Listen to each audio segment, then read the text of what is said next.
បងស្រីវាងថ្ងៃនេះម៉ាក់ខ្ញុំមកញ៉ាំបាយថ្ងៃត្រង់ទេមកប៉ុន្តែញ៉ាំតែបាយកន្លះចានក៏ទៅវិញហើយលោកហឺនេះជាព័ត៌មានមួយចំនួនដែលខ្ញុំរកឃើញតាមអ៊ីនធឺណិតអំពីករណីវិនិយោគជោគជ័យនិងវិធីប្រតិបត្តិការរឿងនេះចាំថ្ងៃស្អែកមើលឥឡូវខ្ញុំជិតមកយឺតហើយលោកវាងតើខ្ញុំនិយាយខុសអ្វីឯងគិតអ្វីហ្នឹងលោកហឺជិតមកយឺតហើយបើមិនទៅទៀតនឹងត្រូវគេស្ដីឲ្យហើយលោកហឺតើនរណាហ៊ានស្ដីឲ្យគាត់ពីស្វករឈៀនឯងមិនទាន់ដឹងទេលោកហឺគាត់នៅជានិស្សិតឆ្នាំទី1សោះអីឆ្នាំទី1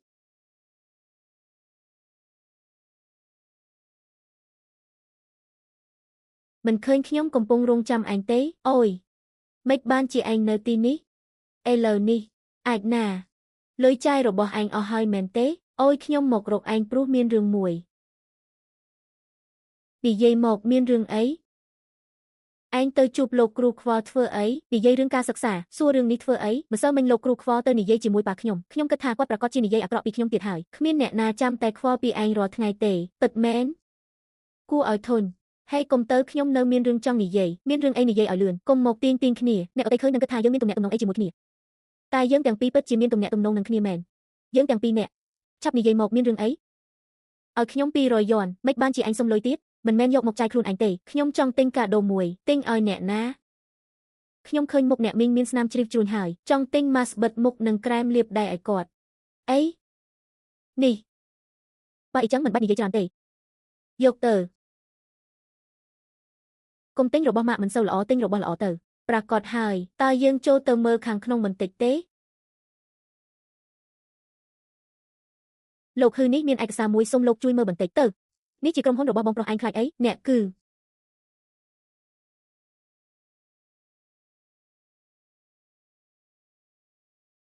ខ្ញុំជាប្អូនស្រីរបស់បងប្រុសខ្ញុំវិស្វករលីវនេះជាប្អូនស្រីខ្ញុំមិនបានរំខានអ្នកទេមែនទេអត់ទេបងស្រីកុំព្យូទ័រនេះសុទ្ធតែអក្សរអង់គ្លេសបងមើលយល់ទេនេះជាការងាររបស់ខ្ញុំឯងគិតថាខ្ញុំមើលយល់ឬមើលមិនយល់វិស្វករលីវជាអ្នកបញ្ចប់ការសិក្សាផ្នែកភាសាអង់គ្លេសពីសាកលវិទ្យាល័យល្បីវិស្វករឈៀនដែលនៅក្បែរនោះក៏ជានិស្សិតបញ្ចប់ថ្នាក់អនុបណ្ឌិតពីសាកលវិទ្យាល័យល្បីដែរក្មេងស្រីដែលនៅទល់មុខក៏មកពីសាកលវិទ្យាល័យជាងចុងបងប្រុសខ្ញុំពូកែពេកហើយទីនេះសុទ្ធតែអ្នកបញ្ចប់ពីសាកលវិទ្យាល័យល្បីបើខ្ញុំមិនខំរៀនទេខ្ញុំមិនអាចចូលធ្វើការនៅក្រុមហ៊ុនបងប្រុសផងទេឈៀនចង់ទៅអង្គុយលេងនៅការិយាល័យខ្ញុំបន្តិចទេមិនបាច់ទេបើយើងអង្គុយទៀតនឹងគ្មានពេលដល់ទិញអីវ៉ាន់ទេក្រុមហ៊ុនឯងនេះមើលទៅមិនអន់ទេពេលខ្ញុំរៀនចប់សាកលវិទ្យាល័យទុកបន្ទប់អ្នកគ្រប់គ្រងទូទៅឲ្យខ្ញុំយកឯងមែនទៅដុសបង្គន់និងធ្វើអនាម័យឲ្យខ្ញុំទៅឯងទៅដុសបង្គន់បងទៅដល់ទិញអីវ៉ាន់លឿនទៅសិនតែថ្ងៃណាមួយខ្ញុំនឹងធ្វើឲ្យឯងដឹងថាខ្ញុំអាចកាន់តំណែងអ្នកគ្រប់គ្រងទូទៅរបស់ឯងបានហើយលើសលប់គ្រប់គ្រាន់ថៅកែហើក្មេងស្រីដែលមកជាមួយប្អូនស្រីរបស់លោកគឺជានាងជាកូនស្រីរបស់ថៅកែថាងកូនស្រីរបស់ថៅកែថាងអូហូមានរឿងហើយមើលទៅគ្មានរឿងអីទេឆាប់ធ្វើការទៅមិនអីចឹងកាត់ប្រាក់ខែបានហើយលោកហឺក្នុងនេះគឺជាក្រុមហ៊ុនថ្មីមួយចំនួនដែលខ្ញុំជ្រើសរើសយ៉ាងហ្មត់ចត់តែមានសក្តានុពលខ្លាំងយើងត្រូវសិក្សាឲ្យបានស៊ីជម្រៅអំពីស្ថានភាពដំណើរការរបស់ក្រុមហ៊ុននីមួយហើយតាក់ទងពួកគេការងារមានច្រើនបន្តិចពេលលោកស្រីមេអគ្គនាយកនាំមនុស្សមកឯងចែកការងារទាំងនេះទៅពួកគេចាប់ពីពេលនេះទៅឯងជាប្រធានផ្នែកអាជីវកម្មរបស់ក្រុមហ៊ុនលោកហឺខ្ញុំទៅមកធ្វើការបាន2ថ្ងៃសោះក៏ក្លាយជាប្រធានផ្នែកអាជីវកម្មហើយមិនលឿនពេកទេពីស្វករឈៀនឯងជាអ្នកបញ្ចប់ពីសាកលវិទ្យាល័យល្បីហើយមានបទពិសោធន៍ការងារផងសំខាន់បំផុតគឺខ្ញុំទុកចិត្តលើចរិតលក្ខណៈរបស់ឯងបើលោកហឺទុកចិត្តខ្ញុំអញ្ចឹងខ្ញុំមានតែទទួលតំណែងនេះតែមិនទាន់បានត្រៀមខ្លួនហើយក្រុមហ៊ុនច្រើនបែបនេះយើងត្រូវវិនិយោគទាំងអស់មែនទេមិនអាចទេដំបូងតាក់ទងពួកគេដើម្បីស្វែងយល់ពីស្ថានភាពបើពួកគេត្រូវការទុនយើងចាំពិចារណាថាតើគូវិនិយោគឬអត់ខ្ញុំយល់ហើយព័ត៌មានក្នុងក្រដាសនេះព្យាយាមកុំផ្សព្វផ្សាយចេញលោកហឺកុំបារម្ភខ្ញុំមិនមែនជាមនុស្សដែលគ្មានគោលការណ៍បែបនោះទេហត់ស្លាប់ហើយដេក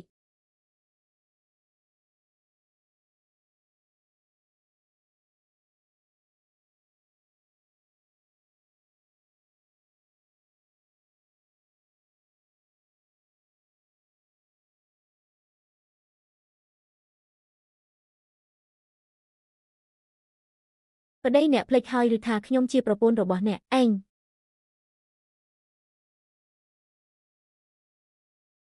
សំណាងល្អគ្រាន់តែជាសុបិនទេធ្វើឲ្យខ្ញុំភ័យស្លាប់ហឺហន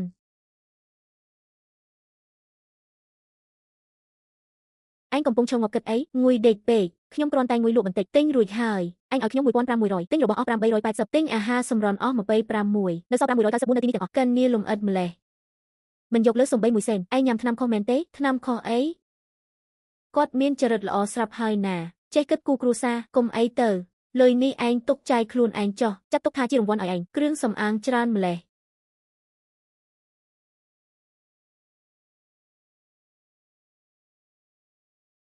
ទិញឲ្យខ្ញុំទាំងអស់មែនទេចាស់ខ្ញុំនឹងឈានចិត្តណាទៅទិញពេលថ្ងៃត្រង់ខ្ញុំអាយុប៉ុណ្ណឹងហើយប្រើរបស់ទាំងនេះធ្វើអីខ្មាស់គេណាស់ម៉ាក់វាមានអីទៅនេះជាផលិតផលថែរក្សាស្បែកជួយការពារស្បែកមិនបានទេបើមិត្តរួមការងារឃើញនឹងសើចខ្ញុំដល់ស្លាប់ម៉ាក់ខ្ញុំប្រើរាល់ថ្ងៃអ្នកអតីសុទ្ធតែនិយាយថាគាត់មើលទៅដូចបងស្រីខ្ញុំម៉ាក់ស្ត្រីអាយុ41ក៏នៅតែស្រស់ស្អាតដែរអាយុប៉ុណ្ណេះហើយគួរតែយកចិត្តទុកដាក់ថែរក្សាសម្រស់របស់នេះ1ដបតម្លៃប៉ុន្មាន10យ៉ន1ដបទិញ2ដបថែម1ដបអ្នកថែមឲ្យ1ដបមែនទេថ្លៃដកម្លឹងផងស៊ីអរគុណដែលអូនយកចិត្តទុកដាក់យ៉ាងនេះវាគួរតែធ្វើឲ្យអ្នកមីងអាឡូលោកឆែនមានរឿងអ្វីលោកហ៊ីមុននេះថៅកែក្រុមហ៊ុនក្រដាស Chain Barrow បានទូរស័ព្ទមកសួរអំពីរបៀបសហការមើលទៅពួកគេត្រូវការទុនវិនិយោគពីយើងជាបន្ទាន់ទៅស៊ើបអង្កេតស្ថានភាពសិនចាំនិយាយទៀតមានរឿងផ្សេងទៀតទេមានក្រុមហ៊ុនមួយទៀតឈ្មោះដាជាងមើលទៅជាក្រុមហ៊ុនបច្ចេកវិទ្យាពួកគេក៏ចង់សហការដែរប៉ុន្តែអាកប្បកិរិយារបស់ពួកគេមិនសូវច្បាស់លាស់អ្នកប្រកាសថាជាក្រុមហ៊ុនបច្ចេកវិទ្យាយេមែនទេប្រាកដគឺក្រុមហ៊ុនដែលសរសេរជាលេខ1នៅលើក្រដាសដែលអ្នកខ្ញុំជៀនកងទុកការងារដែលកំពុងធ្វើទាំងអស់សិនផ្ដោតតែលើការតាក់ទងជាមួយក្រុមហ៊ុនបច្ចេកវិទ្យាយេត្រូវតែធ្វើឲ្យពួកគេទទួលយកការវិនិយោគរបស់យើងប្រគល់ឲ្យទៅយ៉ាងណាក៏ត្រូវរកការងារឲ្យគេធ្វើខ្លះដែរឡានពិន្ទុរបស់កូនធ្លាក់ខ្លាំងណាស់តើថ្មីនេះកូនមានសម្ពាធខ្លាំងពេកមែនទេអត់ទេអីចឹងហេតុអ្វីបានជាកូនតែងតែអង្គុយស្រមៃពេលរៀនក្នុងចិត្តកំពុងគិតអ្វីប្រាប់ម៉ាក់បានទេខ្ញុំអត់បានគិតអ្វីទេប្រហែលជាថ្មីនេះមានសម្ពាធបន្តិចមែនពិន្ទុនៅឆ្នាំទី1ឡើងចុះជារឿងធម្មតាកុំដាក់សម្ពាធលើខ្លួនឯងខ្លាំងពេកបើមានរឿងពិបាកនិយាយត្រូវប្រាប់ម៉ាក់ឲ្យដឹង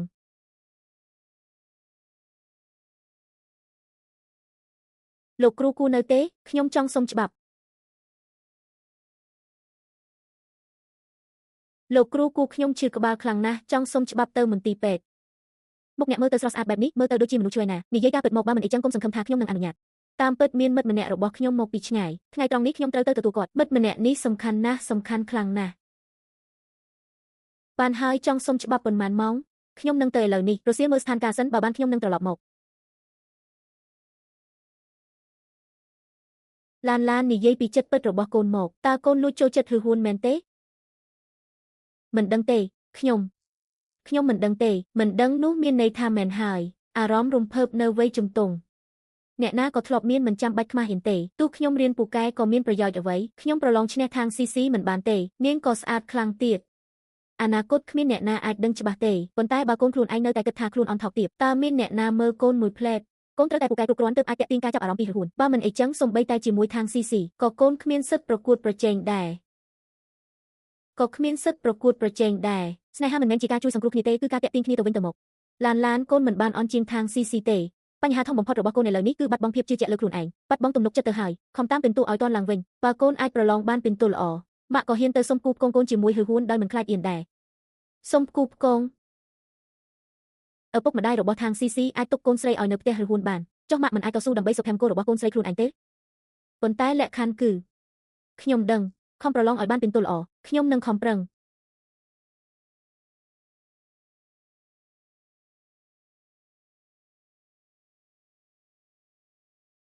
បងស្រីវាងមនុស្សនេះជាអ្នកណាហេតុអ្វីមកបង្កបញ្ហានៅក្រុមហ៊ុនយើងអ្នកជាអ្នកណាខ្ញុំទៅរំខានអ្នកអ្វីលោកហ៊ឺមនុស្សនេះនិយាយថាមកគ្រប់លោកអ្នកគឺហ៊ឺហ៊ួនមែនទេក្មេងបែបនេះផងអ្នកជាអ្នកណាមករកខ្ញុំមានរឿងអ្វីខ្ញុំឈ្មោះស្យ៉ាងកូនខ្ញុំជាមិត្តរបស់ហានឈីគាត់ឲ្យខ្ញុំមកពិភាក្សារឿងសហការជាមួយលោកហានឈីហេតុអ្វីបានជាឲ្យមនុស្សមិនគួរឲ្យទុកចិត្តបែបនេះមកចាំបន្តិចខ្ញុំសួរទូរស័ព្ទសិនបងហានខ្ញុំនៅក្រុមហ៊ុនបងស្គាល់ម្នាក់ឈ្មោះស្យ៉ាងកូនទេស្គាល់មនុស្សរបស់នោះមែនទេខ្ញុំឲ្យគេទៅរកអ្នកហើយបងនិយាយមែនទេឥឡូវគេនៅក្រុមហ៊ុនខ្ញុំគេមិនទាំងអាចរាប់ថាជាមិត្តជាមួយខ្ញុំផងប៉ុន្មានថ្ងៃមុនគេមកខ្ចីលុយពីខ្ញុំប្រាប់ថាអត់លុយបន្ទាប់មកគេទៅសួររឿងក្រុមហ៊ុនវិនិយោគខ្ញុំប្រាប់ថាក្រុមហ៊ុនមិនមែនជាខ្ញុំគ្រប់គ្រងទេឲ្យគេទៅរកអ្នកដោយខ្លួនឯងមិននឹកស្មានថាគេទៅមែនបានហើយខ្ញុំយល់ហើយយ៉ាងម៉េចខ្ញុំប្រាប់ហើយថាលោកហានជាមិត្តរបស់ខ្ញុំមែនទេក្រុមហ៊ុនអ្នកធ្វើអ្វីធ្វើអាជីវកម្មកំសាន្តនិយាយឲ្យច្បាស់ជាងនេះបើកលបែងម៉ាស៊ីននិងលបែងស៊ីសងអីយ៉ាធ្វើអាជីវកម្មលបែងស៊ីសងលោកសៀងក្រុមហ៊ុនយើងមិនទទួលគម្រោងបែបនេះទេសូមអញ្ជើញត្រឡប់ទៅវិញគម្រោងរបស់ខ្ញុំមានបញ្ហាអ្វីគម្រោងរបស់ខ្ញុំរកលុយបានច្រើនណាស់ប្រហែលថ្ងៃណាមួយលុយដើមទាំងការប្រាក់ក៏ត្រូវប៉ូលីសរឹបអូសអស់ហើយលោកចេញទីបំផុតមកដល់ហើយសៀវវាងអ្នកទៅតាក់ទងជាមួយលោកសៀងនេះបន្តិចលោកសៀងសូមអញ្ជើញមកខាងនេះហើយប្រាប់ខ្ញុំបន្តិចអំពីស្ថានភាពក្រុមហ៊ុនរបស់លោកចិនសូមស្វាគមន៍មកកាន់ក្រុមហ៊ុនរបស់យើងសួស្ដីសូមសួរថាលោកហ៊ឺនៅក្រុមហ៊ុនថ្ងៃនេះទេលោកចិននេះហើយគឺលោកហ៊ឺរបស់យើងសូមទោសលោកហ៊ឺ ខ្ញុំពិតជាមិននឹកស្មានថាលោកនៅក្មេងបែបនេះទេលោកចិនក៏មិនមែនក្មេងហើយមានសមត្ថភាពដែរមិនទាន់ដល់អាយុ30ផងក៏បង្កើតក្រុមហ៊ុនបច្ចេកវិទ្យាយាយបានហើយពិតជាធ្វើឲ្យខ្ញុំសរសើរមែនទែនលោកហ៊ឺកុំលើកខ្ញុំខ្ពស់ពេកបើប្រៀបធៀបនឹងលោកធ្វើដំណើរហត់នឿយមកហើយចូលមកផឹកតែនឹងសម្រាកបន្តិចសិនលោកហ៊ឺមានរឿងមួយខ្ញុំត្រូវបញ្ជាក់ម្ដងទៀតក្រុមហ៊ុនរបស់លោកចំណាយប្រាក់8លានដើម្បីទទួលបានភាគហ៊ុន12%របស់ក្រុមហ៊ុនខ្ញុំប៉ុន្តែក្រុមហ៊ុនរបស់លោកមានតែសិទ្ធិកម្មកាប់ភាគហ៊ុនប៉ុណ្ណោះគ្មានសិទ្ធិគ្រប់គ្រងឬសិទ្ធិបោះឆ្នោតក្នុងក្រុមហ៊ុនខ្ញុំទេកុំបារម្ភលោកចិនរឿងនេះសរសេរចូលក្នុងកិច្ចសន្យារួចហើយនិយាយតាមត្រង់ទៅទោះលោកឲ្យខ្ញុំគ្រប់គ្រងក៏ដោយខ្ញុំក៏គ្មានពេលនិងកម្លាំងចិត្តធ្វើដែរជីវិតមុនខ្ញុំខំប្រឹងរហូតស្ទើរតែស្លាប់ទើបមានទ្រព្យសម្បត្តិ100,000 លានឥឡូវនេះចុះហត្ថលេខាសិនរងចាំជាង10ឆ្នាំ8លាននេះនឹងមានតម្លៃដល់100,000 លានការកើតជាថ្មីពិតជាល្អមែនគ្រាន់តែដេកសម្រាកក៏អាចរកលុយបានច្រើនដែរនំស្ករគ្រាប់ដោតឈើលក់នំស្ករគ្រាប់ដោតឈើលក់នំស្ករគ្រាប់ដោតឈើបងខ្ញុំចង់ញ៉ាំស្ករគូឡូពេលញ៉ាំបាយមិនអាចញ៉ាំអាហារសម្រន់ទេឯងចង់ឲ្យម៉ាក់ឧទាបមែនទេបងមិនប្រាប់ខ្ញុំមិនប្រាប់មីងលីវនឹងដឹងបានយ៉ាងម៉េចលឿនឡើងខ្ញុំក៏ចង់ញ៉ាំដែរ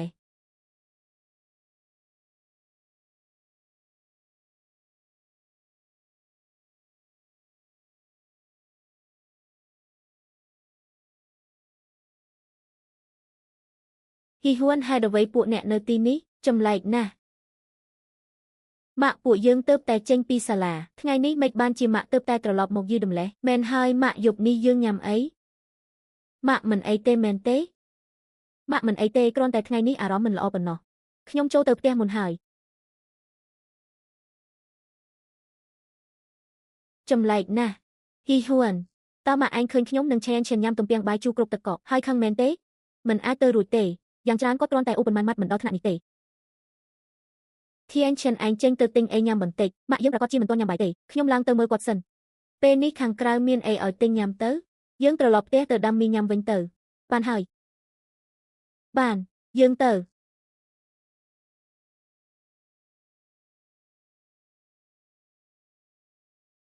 ពួកឯងមិនទៅញ៉ាំនៅខាងក្រៅទេអីចឹងម៉ាក់ស្ងោរមីឲ្យពួកកូនញ៉ាំម៉ាក់សម្រាកទៅឈៀននឹងទៅធ្វើម៉ាក់មិនស្រួលខ្លួនមែនទេអត់ទេគ្រាន់តែអារម្មណ៍មិនល្អអីចឹងនៅហាងមានរឿងអីកើតឡើងមែនទេហាងម៉ាក់អាចមានរឿងអីទៅកុំគិតច្រើនពេកកំពុងកុហកបងស្រីចេញច្បាស់ជានៅហាងហ៊ឺហ្វានមុននេះកូនថាក្រុមហ៊ុនកូននៅតែត្រូវការមនុស្សផ្នែករដ្ឋបាលឥឡូវនៅត្រូវការទៀតទេម៉ាក់ក្រុមហ៊ុនខ្ញុំតែងតែខ្វះមនុស្សបើម៉ាក់ចង់មកបានគ្រប់ពេលអីចឹងប្រាក់ខែដែលកូនមិនអាចតិចពេកទេណាតារាងប្រាក់ខែឲ្យម៉ាក់ផ្ទាល់ចង់បានប៉ុន្មានសរសេរខ្លួនឯងហ៊ឺហ្វានខ្ញុំអាចទៅធ្វើការនៅក្រុមហ៊ុនបងបានទេខ្ញុំក៏ចង់សរសេរប្រាក់ខែខ្លួនឯងដែរចង់ទៅក្រុមហ៊ុនបងដើម្បីលៀងបង្គន់មែនទេលៀងទៅឲ្យតែបានលុយឲ្យធ្វើអីក៏បាន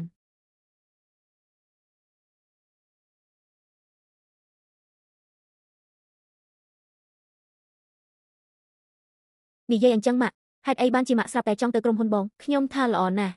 ធ្វើការឲ្យគេត្រូវមើលមុខថៅកែក៏ត្រូវមើលមុខអតិថិជនទៀតតើមានអំណាចដូចនៅក្រុមហ៊ុនកូនប្រុសខ្លួនឯងបានយ៉ាងម៉េចទៅជាព្រះមហាក្សត្រីចាស់អីចឹងកូនស្រីល្ងងម្នាក់នេះមិនដឹងថាម៉ាក់ខ្ញុំមានមោទនភាពខ្លាំងទេញ៉ាំមីរបស់ឯងទៅម៉ាក់ខ្ញុំខំធ្វើការអស់មួយជីវិតពេលណាទៅដែលគាត់ចង់អួតអំណាចខ្ញុំញ៉ាំរួចហើយពួកកូនញ៉ាំបន្តទៅចាំថាយប់នេះទៅរៀនកុំមកយឺតបងម៉ាក់ប្រកាសជារងការអយុត្តិធម៌យ៉ាងខ្លាំងនៅហាងមិនអីចឹងទេគាត់មិនចង់ទៅក្រុមហ៊ុនបងទេរឿងនេះកុំអូនលូកដៃស្អែកបងនឹងដោះស្រាយ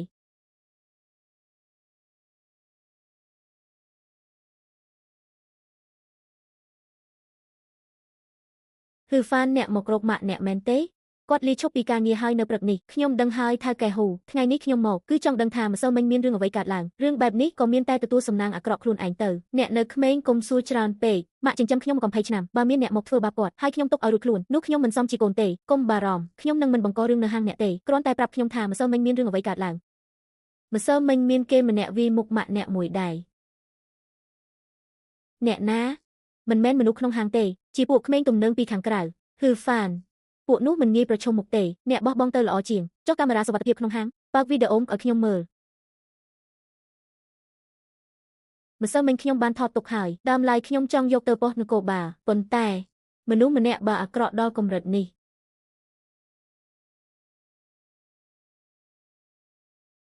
ពិតជាធ្វើឲ្យគេខឹងចង់ខំថ្មិញហ៊ឺហ្វានក៏ដូចគ្នាជា20ឆ្នាំហើយមិនចេះសម្អាតការិយាល័យផងបងស្រីលីវអ្វីដែលសំខាន់បំផុតសម្រាប់បុរសគឺចេះរកលុយឥឡូវជាពេលសម្រាកថ្ងៃត្រង់មិនមែនម៉ោងធ្វើការទេ ចម្លែកណាស់ដល់ម៉ោងនេះគឺហ្វានគួរតែដល់ក្រុមហ៊ុនហើយនិយាយពីអ្នកណាអ្នកនោះមកដល់ភ្លាមប្អូនហឺថ្ងៃនេះហេតុអីមិនទាន់មកក្រុមហ៊ុនម៉ាក់អ្នកកំពុងរង់ចាំអ្នកទៅកន្លែងស្ងាត់សិនហើយទទួលទូរស័ព្ទអាឡូខ្ញុំចេញមកខាងក្រៅហើយមានរឿងអីខ្ញុំផ្ញើរូបពីរបីសន្លឹកទៅក្នុងកម្មវិធីផ្ញើសាររបស់អ្នកហើយជួយសង្កេតខ្ញុំថាមនុស្ស3នាក់នេះជាអ្នកណាឥឡូវពួកគេនៅណាប្អូនហឺមនុស្ស3នាក់នោះជាក្មេងទំនើង2 3នាក់មនុស្សក្រោមបង្គាប់របស់អ្នកគួរតែបានខ្ញុំនឹងផ្ញើទៅហ៊ូជឿឥឡូវនេះមិនបានទេប្អូនហឺតើមានរឿងអ្វីកើតឡើងហើយនេះគឺចង់រកមនុស្សទៅវាយគេមែនទេ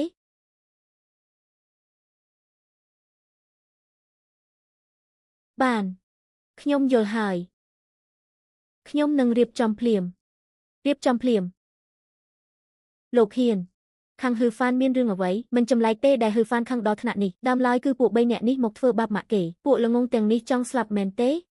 អូជារឿងការងាររកស៊ីបងស្រីលីវការដ្ឋានខ្ញុំស្រាប់តែមានបញ្ហាបន្តិចខ្ញុំនឹងទៅជាមួយលោកខាងមួយផ្លែតបាន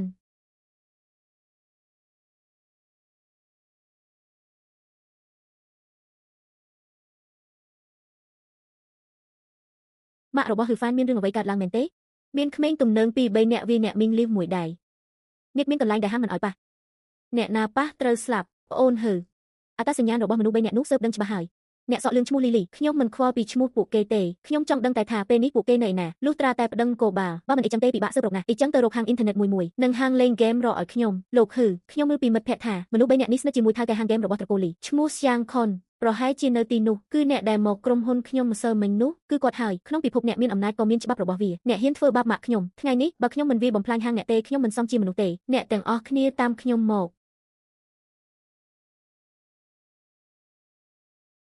នេះជាគ្រួសារអីគេ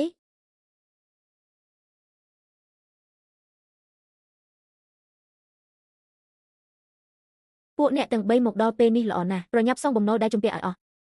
បងវិនសុំយឺត2 3ថ្ងៃសិនពួកយើងទាំង3នាក់ឥឡូវនេះគ្មានលុយសំបីមួយកាក់អីចឹងពួកអ្នកមកទីនេះធ្វើអីមកទីនេះមិនមែនដើម្បីរកទុនវិញទេ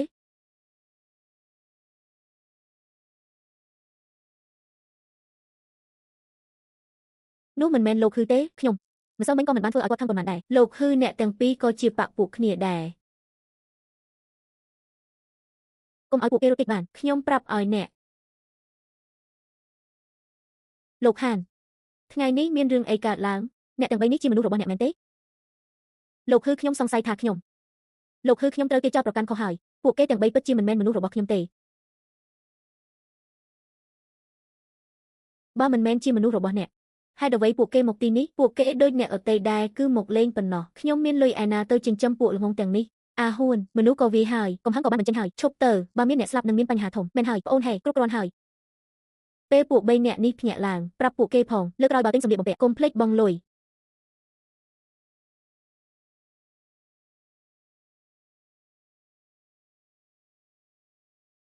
ហ៊ានទិញសម្លៀកបំពាក់ហើយមិនបង់លុយធ្វើឲ្យខ្ញុំរងគ្រោះដោយមិនដឹងខ្លួនបងហ៊ូថ្ងៃនេះបងប្អូនទាំងអស់គ្នាខំប្រឹងណាស់យប់នេះរកកន្លែងផឹកស្រាផ្ទាល់ខ្លួនទៅហើយលុយម្នាក់10000ដែលខ្ញុំបានសន្យាយប់នេះខ្ញុំនឹងផ្ទេរឲ្យលោកហានលោកហេលុយមិនបាច់ទេលើកក្រោយបើមានការងារអ្វីគ្រាន់តែទូរស័ព្ទមកពួកយើងនឹងមកភ្លាមយកទៅចុះចិត្តដល់ថ្ងៃចូលឆ្នាំហើយឲ្យប្រពន្ធកូននៅផ្ទះសប្បាយចិត្តផងនេះបានអីចឹងអរគុណលោកហេប្អូនហេមនុស្សរបស់ខ្ញុំចិត្តត្រូវអ្នកយកទៅអស់ហើយកុំនិយាយអីចឹងខ្ញុំជាសិស្សលេខ3ណាទៅមន្ទីរពេទ្យរុំរបួសសិនទៅម៉ាក់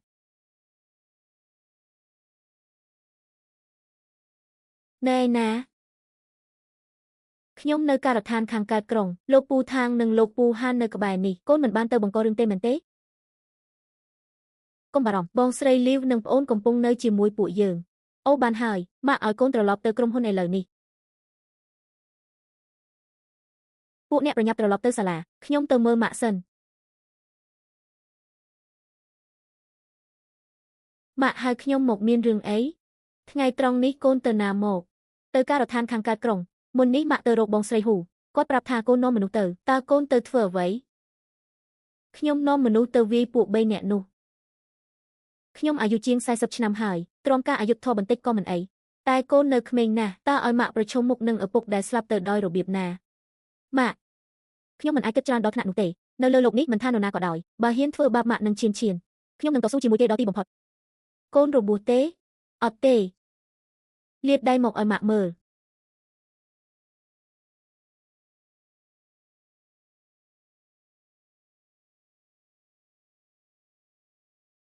ចាប់ពីពេលនេះទៅហាមវីគេទៀតបាទម៉ាក់មិនទាន់មកសាលាផង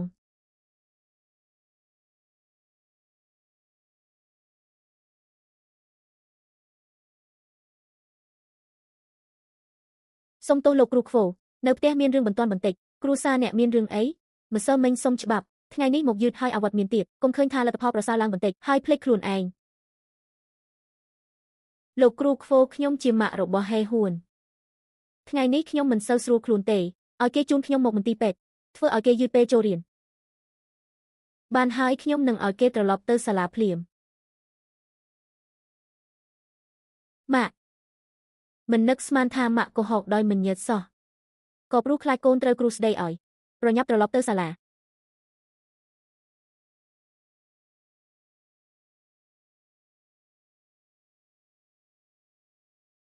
ដឹងតែញ៉ាំទេខ្ញុំសួរអ្នកថ្ងៃត្រង់នេះអ្នកទៅធ្វើអ្វី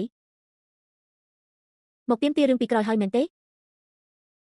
ខ្ញុំទៅជាមួយបងខ្ញុំកូនស្រីម្នាក់ឯងទៅទីនោះធ្វើអីទៅឆ្លោះជាមួយគេធ្វើអីបើមានរឿងអ្វីកើតឡើងតើធ្វើម៉េចខ្ញុំគ្រាន់តែទៅមើលស្ថានភាពម្នាក់ដែលត្រូវគេស្ដីឲ្យគឺខ្ញុំតែម្នាក់បងស្រីស៊ីស៊ីក៏ទៅដែរអ្នកមីងលីវខ្ញុំនឹងឈានបារម្ភពីហេហួនពួកយើងឈរមើលនៅក្បែរនោះមិនបានចូលវីទេកូនស្រីទាំងអស់ត្រូវរៀនចេះការពារខ្លួនកុំទៅកន្លែងរញ៉េញ៉ៃទាំងនោះហើយកាន់តែមិនត្រូវរៀនវីគេទេបានហើយម៉ាក់ឈានក៏ធ្វើដើម្បីជួយបញ្ចេញកំហឹងឲ្យម៉ាក់ចំពោះທາງស៊ីស៊ីវិញគំនិតរបស់នាងគ្រោះថ្នាក់ខ្លាំងណាស់និយាយអប់រំមាត់មិនបានការទេត្រូវយកដំបងវីទៅបានហេហួនអ្នកលក់ខ្ញុំហើយម៉ាក់ថ្ងៃនេះម៉ាក់ទៅក្រុមហ៊ុនខ្ញុំមានអារម្មណ៍យ៉ាងម៉េចធុញរហូតស្លាប់គ្មានអ្វីធ្វើសោះបងស្រីវាងនិងអ្នកអតីមិនសូវស្គាល់ម៉ាក់ពិបាករៀបចំការងារឲ្យម៉ាក់សម្របខ្លួនបន្តិចម្ដងសិនក្រោយមកខ្ញុំនឹងគិតថាគួរឲ្យម៉ាក់ធ្វើអ្វីអូមែនហើយហេហួនស្អែកពួកកូនឈប់សម្រាកហើយមែនទេបាទខានស្អែកជាថ្ងៃចូលឆ្នាំខ្ញុំចង់ត្រឡប់ទៅផ្ទះត្រកូលហេនៅថ្ងៃចូលឆ្នាំហេតុអ្វីស្រាប់តែចង់ត្រឡប់ទៅផ្ទះត្រកូលហេខ្ញុំក៏មិនដឹងថាហេតុអ្វីថ្មីនេះខ្ញុំតែងតែមានអារម្មណ៍មិនស្ងប់មានអារម្មណ៍ដូចជានឹងមានរឿងមិនល្អកើតឡើងខ្ញុំចង់ទៅអុជធូបគោរពពុកកូនសូមឲ្យគាត់ជួយការពារពួកយើងអុជធូបបានតែរឿងសូមឲ្យការពារទុកចោលទៅសុទ្ធតែជាជំនឿអរូបីបែបបុរាណឆ្នាំ2008ខែមករាមានគ្រោះមហន្តរាយព្រៃធ្លាក់ធំម៉ាក់ក៏ជួបគ្រោះថ្នាក់ចរាចរណ៍ពេលចេញក្រៅនៅពេលនោះប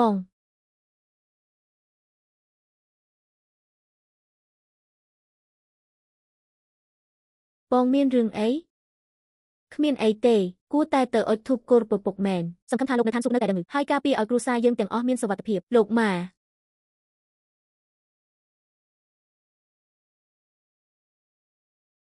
នេះគឺលោកហេហួនថៅកែក្រុមហ៊ុនឈូជាងរបស់យើងពិតជាដូចពាក្យថាវីរបុរសតែងលេចធ្លោតាំងពីវ័យក្មេងពិតជាមិនធម្មតាមែនអាយុប៉ុណ្ណេះបរិយាកាសបែបនេះហើយក៏ត្រកូលមកទៀតមានតែដែលជាអ្នកមានបំផុតប្រចាំស្រុកដាច់ប៉ុណ្ណោះគាត់មកធ្វើអ្វីលោកម៉ាមកផ្ទាល់ដល់ទីនេះហេតុអ្វីមិនប្រាប់ជាមុនខ្ញុំនឹងបានត្រៀមទទួលលោកថ្មីនេះខ្ញុំបានឮពីមិត្តភក្តិថាក្រុមហ៊ុនដាច់យឺមានយុវជនមានសមត្ថភាពម្នាក់ថ្ងៃនេះខ្ញុំបានសុំលោកលីជួយទើបអាចរកឃើញលោកនៅទីនេះលោកម៉ា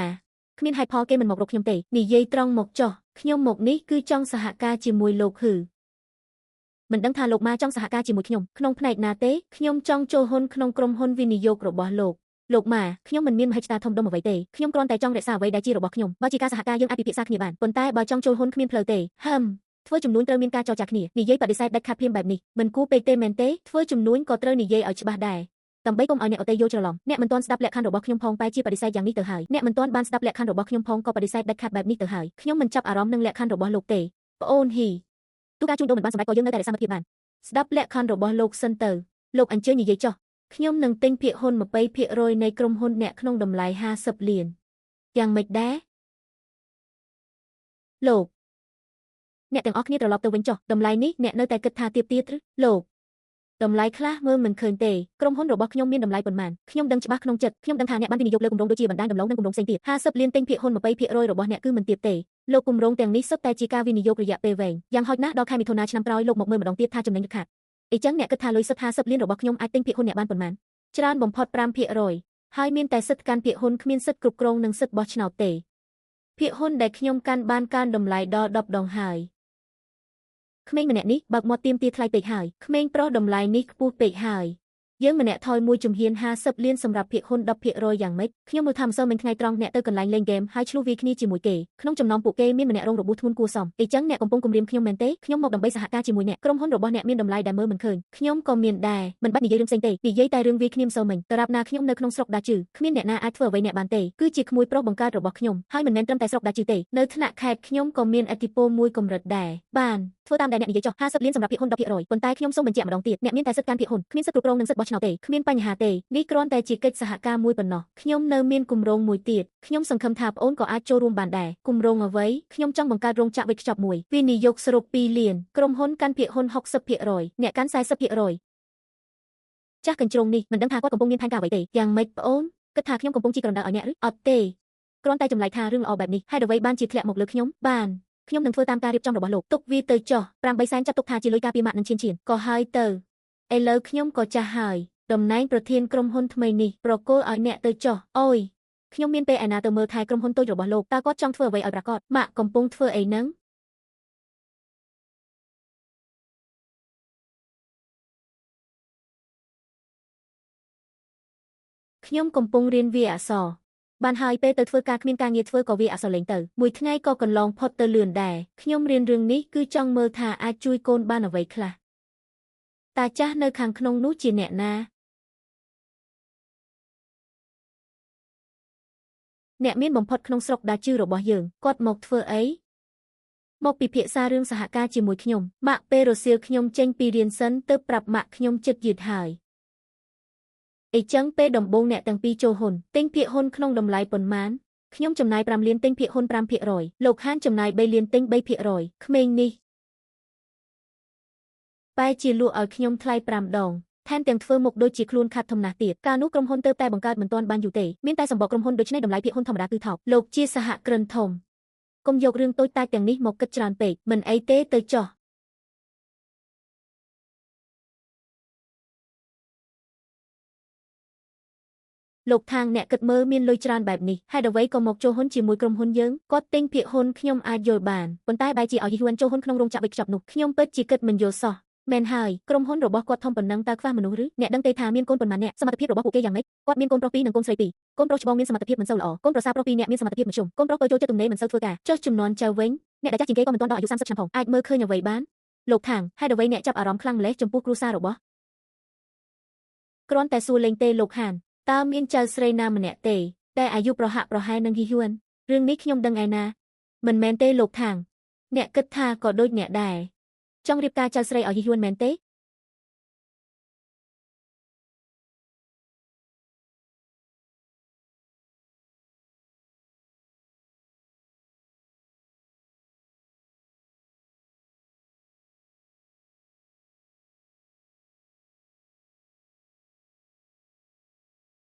េស៊ីចាំបន្តិចអាវរងាដែលខ្ញុំប៉ាក់ឲ្យគ្រូសាអ្នកយកទៅផ្ទះផងបងស្រីលីបងប៉ាក់អាវរងាឲ្យពួកយើងដោយខ្លួនឯងមែនទេមិនដឹងថាពាក់ត្រូវទំហំឬអត់ទ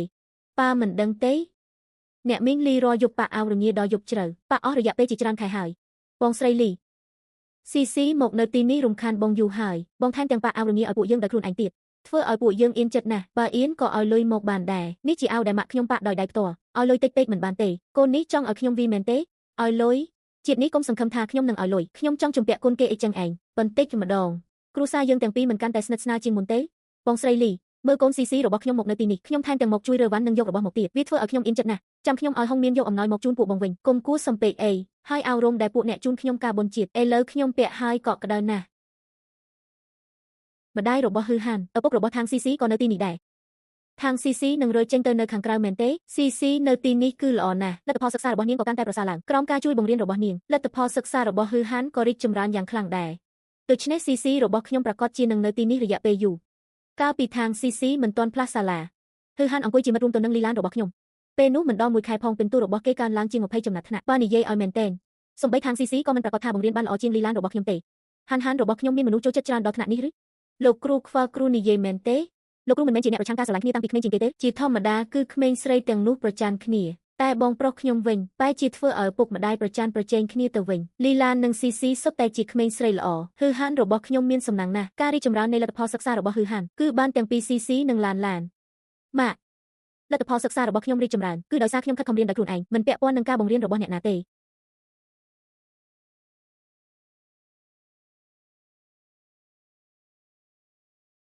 យប់នេះទំនេរទេខ្ញុំចង់អញ្ជើញពួកអ្នកទៅញ៉ាំបាយបងស្រីលឺយប់នេះខ្ញុំអញ្ជើញគ្រួសារអ្នកទាំងអស់ទៅញ៉ាំបាយនៅសន្តាគារបឹងទឹកកកសូមមេត្តាអញ្ជើញមកផងណាអីម្ដាយខ្ញុំបានទិញម្ហូបរួចហើយយប់នេះគ្រួសារយើងនឹងនៅផ្ទះអបអរឆ្លងឆ្នាំម្ដាយមកផ្ទះខ្ញុំញ៉ាំបាយទៅថ្ងៃស្អែកជាថ្ងៃចូលឆ្នាំថ្មីយើងអាចអបអរឆ្លងឆ្នាំជាមួយគ្នាក៏សប្បាយដែរលោកគ្រូក៏មិនបាច់អៀនទេម្ដាយខ្ញុំទិញម្ហូបរួចហើយងាយទេយកម្ហូបដែលអ្នកទិញមកទាំងអស់ទៅគ្រាន់តែញ៉ាំបាយមួយពេលប៉ុណ្ណោះមិនបាច់អៀនទេចង់ញ៉ាំអ្វីឥឡូវខ្ញុំទៅទិញលោកគ្រូកាបើអីចឹងយប់នេះធ្វើគៀវញ៉ាំទៅធ្វើឲ្យសាមញ្ញបន្តិចល្អជាង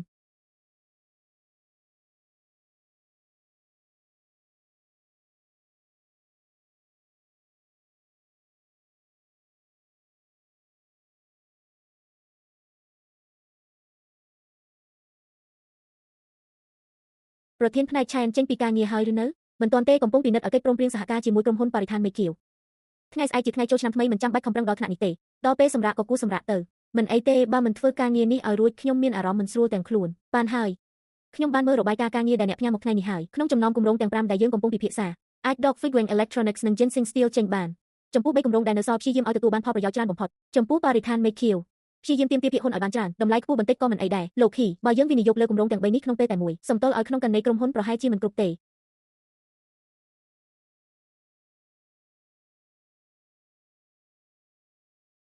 អ្នកកំពុងធ្វើអ្វី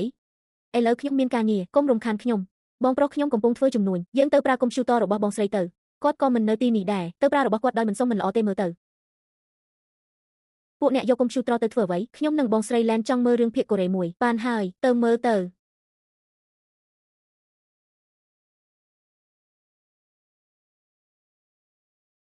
រកមើលក្នុងប្រវត្តិការរុករកទៅ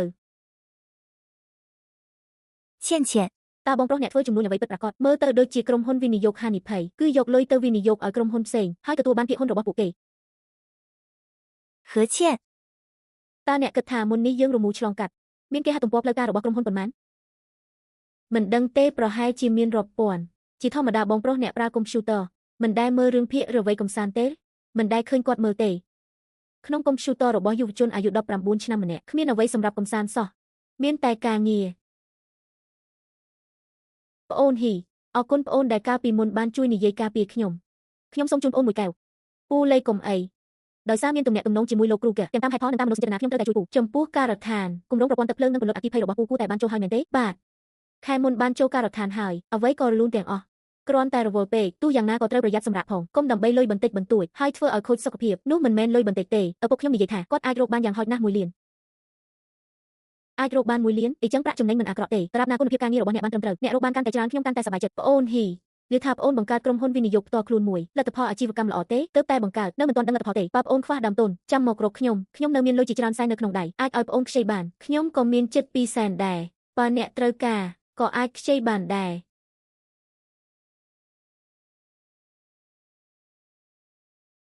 ប្អូនហ៊ីគឺលោក Magang វមែនទេអូគឺអ្នកមានបំផុតក្នុងស្រុកយើងអ្នកមានបំផុតប្រចាំស្រុកថៅកែក្រុមហ៊ុន Khang Me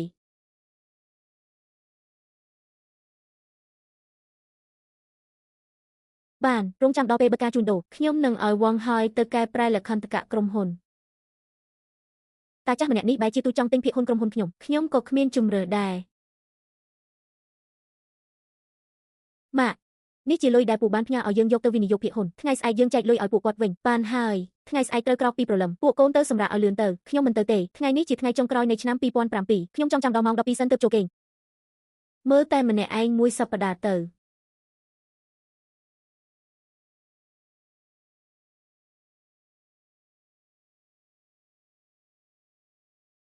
សូមជូនពរឲ្យមានលាភមានជ័យមែនហើយប្រពន្ធស្របច្បាប់របស់ខ្ញុំនៅតែគួរឲ្យស្រឡាញ់ជាងគេ欢欢，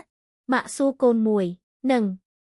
តើកូនពិតជាចូលចិត្តអ្នកណាម្នាក់បងប្រុសខ្ញុំប្រកាសជាចូលចិត្តទាំងពីរនាក់នឹងហើយប្រុសក្បត់ស្នេហ៍អ្នកណាថាខ្ញុំចូលចិត្តទាំងពីរនាក់ខ្ញុំមិនចូលចិត្តទាំងពីរនាក់នឹងទេយើងជាគ្រួសារតែមួយមានអ្វីត្រូវខ្មាស់អៀនមិនហ៊ានទទួលស្គាល់ខ្ញុំចូលចិត្តបានហើយទេឥឡូវនេះខ្ញុំមានរឿងតែពីររៀនសូត្រនិងរកលុយក្រៅពីនេះមិនគិតទេ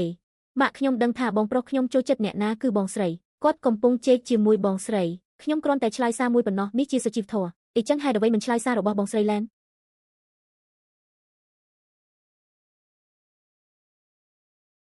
ឃើញទេអ្នកពិតជាចូលចិត្តបងស្រីជាងរឿងនេះពិតជាពិបាកនិយាយឲ្យច្បាស់មែន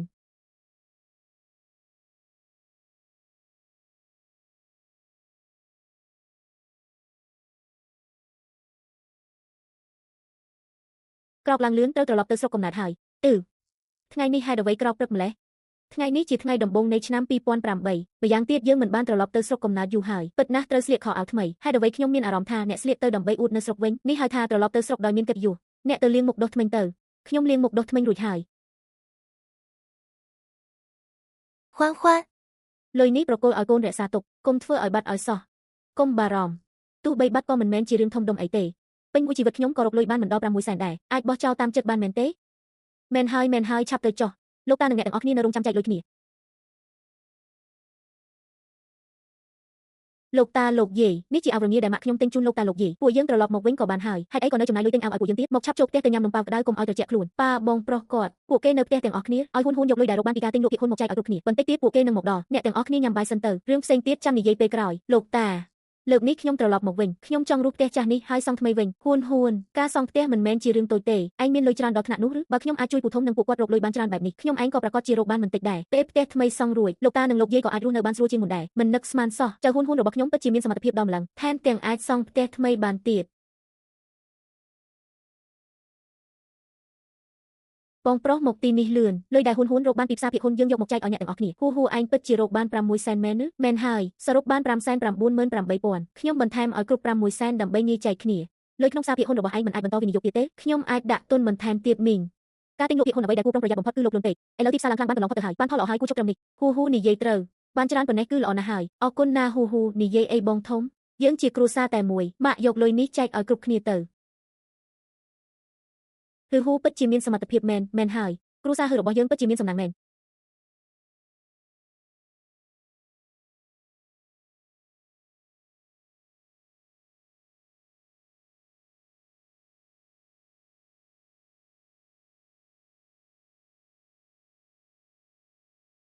កូននេះឪពុកឯងបានទទួលមរណភាពជាង10ឆ្នាំហើយហេតុអ្វីនៅយំទៀតខ្ញុំមិនអីទេគ្រាន់តែមានអារម្មណ៍ធ្ងន់ចិត្តបន្តិចមុននេះ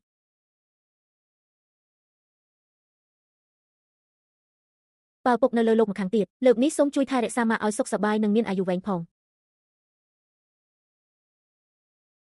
លោកតាខ្ញុំចង់សង់ភ្នូរឲ្យឪពុកខ្ញុំបើឪពុកឯងដឹងថាឯងមានសមត្ថភាពដល់ថ្នាក់នេះគាត់ប្រកាសជាសប្បាយចិត្តណាស់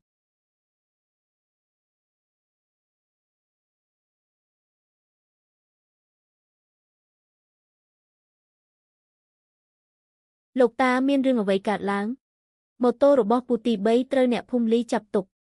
បុរស2នាក់នៅតាមផ្លូវព្រឹកនេះដើមឡើយពិតជាកំពុងស្ទាក់រថយន្តមែនអ្នកភូមិលីធ្វើបាបយើងហួសហេតុពេកហើយថ្ងៃនេះបើយើងមិនទៅវិញទៅផ្លូវនេះយើងនៅអាចធ្វើដំណើរឆ្លងកាត់បានទៀតនេះជារឿងកិត្តិយសបើគេមកជិះជាន់ដល់មុខផ្ទះយើងហើយយើងនៅមិនទៅវិញទៀតភូមិរបស់យើងនឹងត្រូវគេសាយចំអកអស់មួយជីវិតជាតិកាលមុនមានមនុស្សជាច្រើនក្នុងភូមិរងរបួសក្នុងចំនួននេះចុងក្រោយរឿងក៏ត្រូវបញ្ចប់ដោយគ្មានដំណោះស្រាយមិនបានទេខ្ញុំត្រូវរកវិធី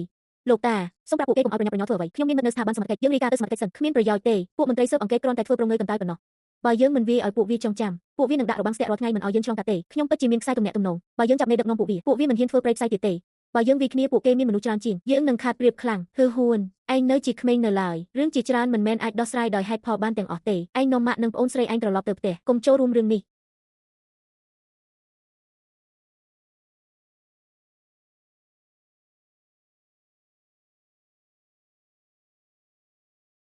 ហ៊ួនឯងនៅជាក្មេងម្នាក់ទៅតាមពួកគេទៅធ្វើអីប្រញាប់ត្រឡប់ទៅវិញទៅចុះយើងត្រឡប់ទៅផ្ទះសិន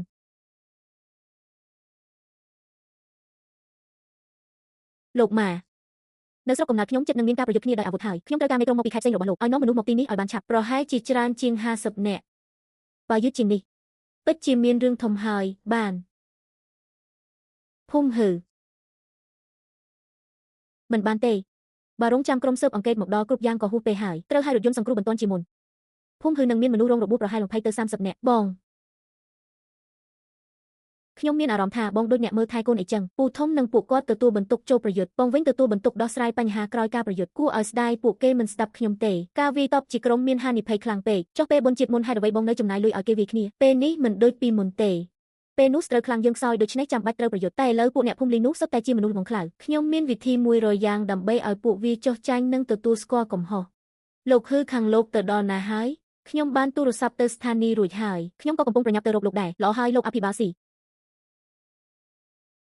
ហួន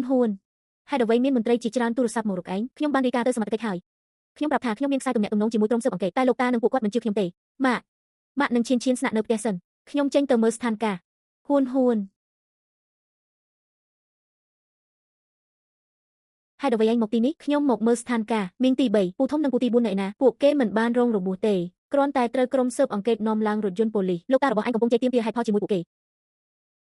ហេតុអ្វីបានជាពួកលោកចាប់កូនប្រុសខ្ញុំ2នាក់អ្នកភូមិលីជាអ្នកស្ទាក់ផ្លូវមុនពួកគេជាអ្នកបំពានច្បាប់មុនការស្ទាក់ផ្លូវរបស់អ្នកភូមិលីគឺជាការងាររបស់ស្ថាប័នចរាចរណ៍តែឥឡូវនេះខ្ញុំកំពុងដោះស្រាយបញ្ហាវាយតប់ដោយមានអាវុធរបស់ពួកលោកចុះហេតុអ្វីចាប់តែអ្នកភូមិហឺរបស់យើងឈប់ឆ្លោះគ្នាទៅយើងអនុវត្តតាមបទបញ្ជានិងនីតិវិធីលោកមកពីប៉ុស្តិ៍នគរបាលឃុំមែនទេខ្ញុំជាប្រធានប៉ុស្តិ៍នគរបាលក្រុងយិនជូមានបញ្ហាអ្វីលោកធ្វើរកអំណាចធំណាស់លោកអភិបាលស៊ីនិងលោកមេក្រុមលីដឹងរឿងនេះឬទេខ្ញុំមកទីនេះព្រោះទទួលបានការហៅទូរស័ព្ទពីលោកស៊ីលោកមានមតិយ៉ាងណាអ្នកភូមិលីស្ទាក់ផ្លូវដោយខ្លួនឯងពួកគេជាអ្នកបង្ករឿងមុនលោកហ៊ាននិយាយថាវាមិនមែនជាការទទួលខុសត្រូវរបស់ប៉ុស្តិ៍លោកឬផ្លូវត្រូវបានបិទយើងគ្រាន់តែទៅសួររកហេតុផលតែពួកគេបែរជាចាប់ផ្ដើមវាយមនុស្សភ្លាមបែបនេះហើយនៅថាពួកគេមានហេតុផលទៀតពួកលោកជាអ្នកចាប់ផ្ដើមវាយមុនពួកលោកជាអ្នកចាប់ផ្ដើមមុនពួកលោកជាអ្នកចាប់ផ្ដើមមុនឈប់ឆ្លោះគ្នាទៅ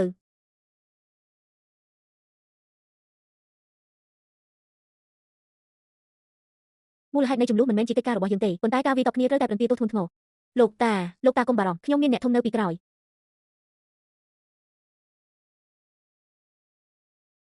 តើអាចគ្រប់គ្រងមិនបានទេស្ទើរតែចាប់មនុស្សក្នុងភូមិហឺទាំងអស់ទៅហើយថែមទាំងត្រូវយកទៅទៀតស្រុកស៊ីខ្ញុំមើលថានៅស្រុកយើងមានមន្ត្រីថ្នាក់លើម្នាក់មកពីភូមិលីអីចឹងគិតថាពួកយើងងាយស្រួលធ្វើបាបមែនទេលោកហឺប្រកាសជាអីចឹងប្រកោទូរស័ព្ទលូតាវនិយាយដោយផ្ទាល់ទៅខ្ញុំបាក់កកំពុងសម្លេងហើយលូតាវដោះលែងអ្នកភូមិហឺសិនជាមុនសិនតែពាក្យខ្ញុំនិយាយមិនមានប្រសិទ្ធភាពមែនទេខ្ញុំយល់ហើយខ្ញុំនឹងដោះលែងពួកគេភ្លាម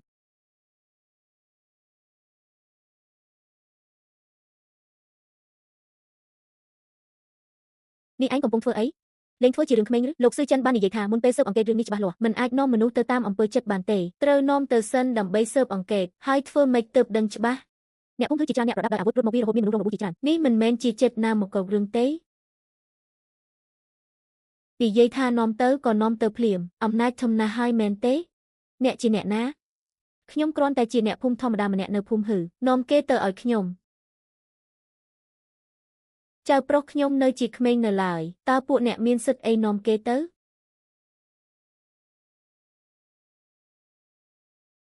ពិតជាមនុស្សថោកទាបមែនបើនៅហ៊ានប៉ះពាល់អ្នកក្នុងគ្រួសារខ្ញុំទៀតខ្ញុំនឹងធ្វើឲ្យឯងពិការវាយក្មេងនេះឲ្យខ្ញុំក្មេងនេះពិតជាឆេវឆាវពេកលោកប្រធានក្រុមលី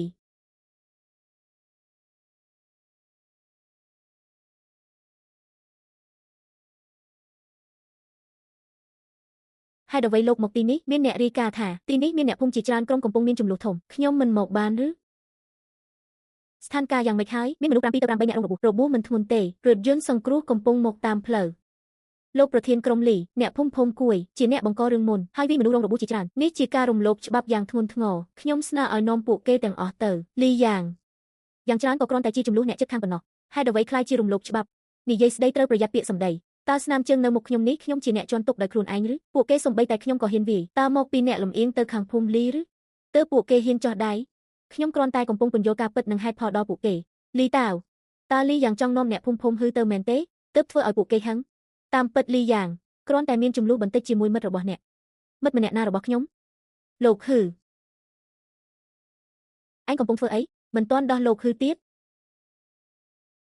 លោកប្រធានក្រុមលីថ្ងៃនេះអរគុណលោកដែលខំមកលោកហឺខាងលោកមិនមានអីទេមែនទេខ្ញុំមិនអីទេប៉ុន្តែអ្នកភូមិហឺ4 ទៅ 5អ្នករងរបួសរឿងនេះក៏គួរតែដោះស្រាយឲ្យច្បាស់ដែរអ្នកភូមិលីរបស់យើងក៏រងរបួស4 ទៅ 5អ្នកដែរអញ្ចឹងរឿងនេះគិតយ៉ាងម៉េចបានខ្ញុំនឹងគិតជាមួយអ្នកឲ្យច្បាស់ទី1រឿងសាងសង់ផ្លូវហេតុអ្វីភូមិហឺរបស់យើងត្រូវចេញលុយនេះជាលទ្ធផលដែលអ្នកភូមិបានពិភាក្សាគ្នាចេញលុយតាមសមៀមាត្របន្តិចសំហេតុផលហើយអញ្ចឹងខាងក្រោយភូមិហឺរបស់ខ្ញុំក៏មានភូមិលីវនិងភូមិហ្វុងហេតុអ្វីមិនឲ្យពួកគេចេញលុយដែរទី2ព្រឹកនេះភូមិលីបានដាក់បារះបិទផ្លូវតើអ្នកណាផ្ដល់សិទ្ធិឲ្យពួកគេជាអ្នកមែនទេនេះជាការសម្រេចចិត្តដោយអ្នកភូមិផ្ទាល់មិនពាក់ព័ន្ធនឹងខ្ញុំទេបង្ខំខុសទ្រព្យសម្បត្តិរបស់អ្នកដទៃនិងកម្រិតសេរីភាពក្នុងការធ្វើដំណើរបែបនេះមិនទាន់ចាត់ថាខុសច្បាប់ទៀតឬលីយ៉ាង អ្នកកំពុងយកច្បាប់ទៅអប់រំអ្នកភូមិលីរបស់អ្នកបែបនេះឬនេះជាសកម្មភាពដែលអ្នកភូមិធ្វើដោយខ្លួនឯងមិនពាក់ព័ន្ធនឹងខ្ញុំទេអ្នកថាមិនពាក់ព័ន្ធក៏មិនពាក់ព័ន្ធមែនឬតើមនុស្សភូមិលីរបស់ខ្ញុំត្រូវរងរបួសដោយឥតប្រយោជន៍ឬអញ្ចឹងអ្នកភូមិហឺរបស់យើងគ្មានអ្នករងរបួសទេពួកអ្នកជាអ្នកចោះដៃមុនតើអ្នកណាមានភស្តុតាងបើគ្មានភស្តុតាងតើធ្វើម៉េចបញ្ជាក់ថាអ្នកណាចោះដៃមុនដូចជាវីដេអូកាមេរ៉ាសុវត្ថិភាពជាដើមលោកប្រធានក្រុមលីរឿងបែបនេះគ្រាន់តែសួរអ្នកទាំងពីរបន្តិចក៏អាចដឹងការពិតបានហើយភាគីទាំងពីរនិយាយមិនដូចគ្នាខ្ញុំក៏ពិបាកដោះស្រាយដែរលោកប្រធានក្រុមលីយើងក៏រាប់ថាជាសាច់ញាតិគ្នាដែរលីយ៉ាងខ្ញុំជាមនុស្សប្រកាន់គោលការណ៍បំផុតខ្ញុំមិនដែលធ្វើរឿងលំអៀងឡើយអញ្ចឹងការដែលគេធាក់ខ្ញុំមួយជើងនៅចំពោះមុខមនុស្សជាច្រើនរឿងនេះតិចមិនរួចទេមែនអើមនុស្សថោកទាបឯងរុញជីតាខ្ញុំធាក់ឯងមួយជើងក៏ចាប់ថាស្រាលណាស់ហើយលោកប្រធានក្រុមលីលោកស្ដាប់មើលតើគេមានការគោរពកោតខ្លាចខ្ញុំបន្តិចណាស់ទេលីយ៉ាងគំនិតបែបនេះរបស់អ្នកមិនអាចមានបានទេយើងជាមន្ត្រីបម្រើប្រជាជនតើអ្នកចង់ឲ្យប្រជាជនកោតខ្លាចអ្នកធ្វើអ្វីប៉ងយ៉ាងបងត្រូវតែនាំអ្នកភូមិហឺទៅឲ្យបានដើម្បីរកយុត្តិធម៌ឲ្យពួកយើងពិតមាត់មិនដឹងរឿងកុំចេះតែនិយាយប៉ុន្តែកាលពីយប់មិញច្បាស់ណាស់បងនិយាយផ្ដេសផ្ដាស់យប់មិញខ្ញុំកំពុងបំពេញវេនតើឯងត្រូវគេវារហូតល្ងងទៅហើយឬលោកហឺរឿងថ្ងៃនេះទុកឲ្យវាចប់ទៅបានទេជាប្រធានក្រុមនៃការិយាល័យស៊ើបអង្កេតស្រុកដ៏ធំបែរជាត្រូវសួរយោបល់ក្មេងម្នាក់នេះពេលធ្វើការទៅវិញតើគេជាអ្នកណាឲ្យប្រកាសបានក្នុងពេលលោកប្រធានក្រុមលីនិយាយបែបនេះខ្ញុំក៏មិនចាំបាច់កាន់រឿងនេះជាប់ទៀតទេធ្វើតាមលោកប្រធានក្រុមលីទៅបើលោកប្រធានក្រុមលីគ្មានរឿងអីទេខ្ញុំសូមត្រឡប់ទៅមុនហើយបានហើយអញ្ចឹងខ្ញុំមិនជូនទេលោកហឺខ្ញុំគិតថាលោកមិនព្រមលែងលីយ៉ាងទេអ្នកណាថាខ្ញុំក្រុងលែងគេលោកម៉ាខ្ញុំមានរឿងមួយចង់រំខានលោករឿងនេះប្រហែលជាពិបាកបន្តិចបើពិបាកអញ្ចឹងទុកចោលទៅខ្ញុំបិទទូរស័ព្ទសិនហើយអូប្អូនកុំទាន់បិទតាមពិតក៏មិនសូវពិបាកប៉ុន្មានទេលោកម៉ាមានលក្ខខណ្ឌអ្វីនិយាយមកត្រង់ទៅកុំវៀងវៃច្រើនពេកពេលនេះខ្ញុំនៅមិនទាន់គិតឃើញទេចាំពេលខ្ញុំគិតឃើញហើយខ្ញុំនឹងប្រាប់អ្នកខ្ញុំនិយាយទុកជាមុនសិនបើឯងដាក់លក្ខខណ្ឌចម្លែកមកខ្ញុំអាចនឹងមិនទទួលខុសត្រូវទេកុំបារម្ភអីខ្ញុំអាយុជាង70ឆ្នាំហើយតើខ្ញុំអាចបោកប្រាស់ក្មេងជំនាន់ក្រោយដូចឯងបានឬប្រហែល4 ទៅ 5ថ្ងៃខ្ញុំនឹងមានដំណឹងល្អឲ្យឯងបានអីចឹងរឿងលីយ៉ាងខ្ញុំផ្ញើឲ្យពូជួយហើយខាងឯងឥឡូវស្ថានភាពយ៉ាងម៉េចហើយគ្មានបញ្ហាហើយមនុស្សភាគច្រើនបានបែកគ្នាអស់ហើយល្អអីចឹងបន្តិចទៀតខ្ញុំនឹងនាំលោកប្រធានស៊ូពីការិយាល័យចរាចរណ៍ទៅជួបល្អតើឯងប្រហែលម៉ោងប៉ុន្មានមកដល់ប្រហែលម៉ោង11ជាងអីចឹងពេលថ្ងៃត្រង់មកញ៉ាំបាយនៅផ្ទះខ្ញុំទៅបានខាងខ្ញុំប្រហែល4 ទៅ 5នាក់លោកហឺលោកម៉ាក៏នឹងមកដែរលោកស៊ីក៏មកញ៉ាំបាយសាមញ្ញនៅផ្ទះខ្ញុំទៅអីចឹងខ្ញុំមិនប្រកែកទេហួងហានមនុស្សទាំងនេះជាមិត្តរបស់កូនឬ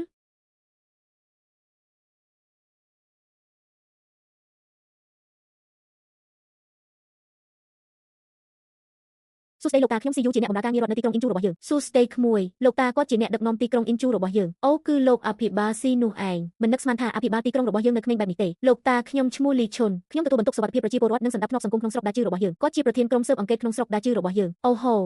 ហ៊ួនស្គាល់អ្នកដឹកនាំធំជាច្រើនអ្នកនេះបានយ៉ាងម៉េចលោកទាំងពីរមកផ្ទះខ្ញុំផឹកតែសិនទៅអញ្ជើញលោកទាំងពីរទៅផ្ទះខ្ញុំផឹកតែបន្តិចទៅ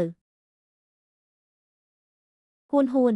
តើកូនស្គាល់មន្ត្រីធំទាំងពីរអ្នកនេះបានយ៉ាងម៉េចទើបតែស្គាល់គ្នាមិនយូរទេមិនទាន់ស្និទ្ធស្នាលអីផងចុះរឿងសងផ្លូវវិញតើយើងអាចឲ្យពួកគាត់ជួយនិយាយបានទេចាំបន្តិចសិនចាំនិយាយលោកពូធំម្ហូបថ្ងៃត្រង់មិនគ្រប់ទេលោកពូទៅផ្សារជាមួយលោកពូទី4ទិញម្ហូបបន្ថែមទៅហើយយកស្រាល្អមក2 3ដបផងមួយសន្ទុះទៀតមានភ្ញៀវ4 5នាក់ទៀតមកលុយនេះប្រហែលជាមិនគ្រប់ទេពូជួយចេញលុយជាមុនសិនទៅឯងជួយរកលុយឲ្យខ្ញុំបានច្រើនដងម្លឹងហេតុអីត្រូវឲ្យឯងចេញបន្ថែមទៀតខ្ញុំចេញនោះហើយបើមិនមែនដោយសារឯងហៅមនុស្ស2នាក់នេះមកទេពងហឺប្រហែលត្រូវគេចាប់យកទៅហើយឲ្យពួកគាត់ញ៉ាំឲ្យឆ្អែតផឹកឲ្យស្រួលទើបងាយនិយាយរឿងសងផ្លូវបានហើយអីចឹងពូទាំងពីរត្រូវប្រញាប់បន្តិចនៅមានភ្ញៀវគិតអ៊ីសម្នាក់ទៀតកំពុងធ្វើដំណើរមកលោកតាផ្លូវដែលចូលភូមិយើងខ្ញុំចង់ជៀសផុតពីភូមិតកូលីបដូរទៅខាងវាលទៀនផូវិញតើលោកតាគិតយ៉ាងម៉េចឯងចង់និយាយថាផ្លូវតូចខាងវាលទៀនផូនោះបាទពង្រីកផ្លូវតូចនោះឲ្យធំឡើងចាក់បេតុងឲ្យរឹងមាំតែរឿងសង់ផ្លូវមិនមែនយើងសម្រេចតែឯងបានទេមិនអីទេលោកអភិបាលស្រុកស្ថិតនៅទីនេះហើយមួយសន្ទុះទៀតលោកមីងពីមន្ទីរដឹកជញ្ជូនក៏នឹងមកដែរថ្ងៃនេះយើងអាចសម្រេចរឿងនេះឲ្យរួចរាល់បានបើខាងលោកមីងគ្មានបញ្ហាខាងខ្ញុំក៏ពេញចិត្តនឹងគាំទ្រដែរសូមសួរបន្តិចតើនេះជាផ្ទះរបស់ហ៊ឺហ៊ួនមែនទេនេះហើយជាផ្ទះខ្ញុំលោកជាអ្នកណាខ្ញុំគឺហ៊ឺហ៊ួនលោកជាអ្នកណាក្មួយហ៊ឺ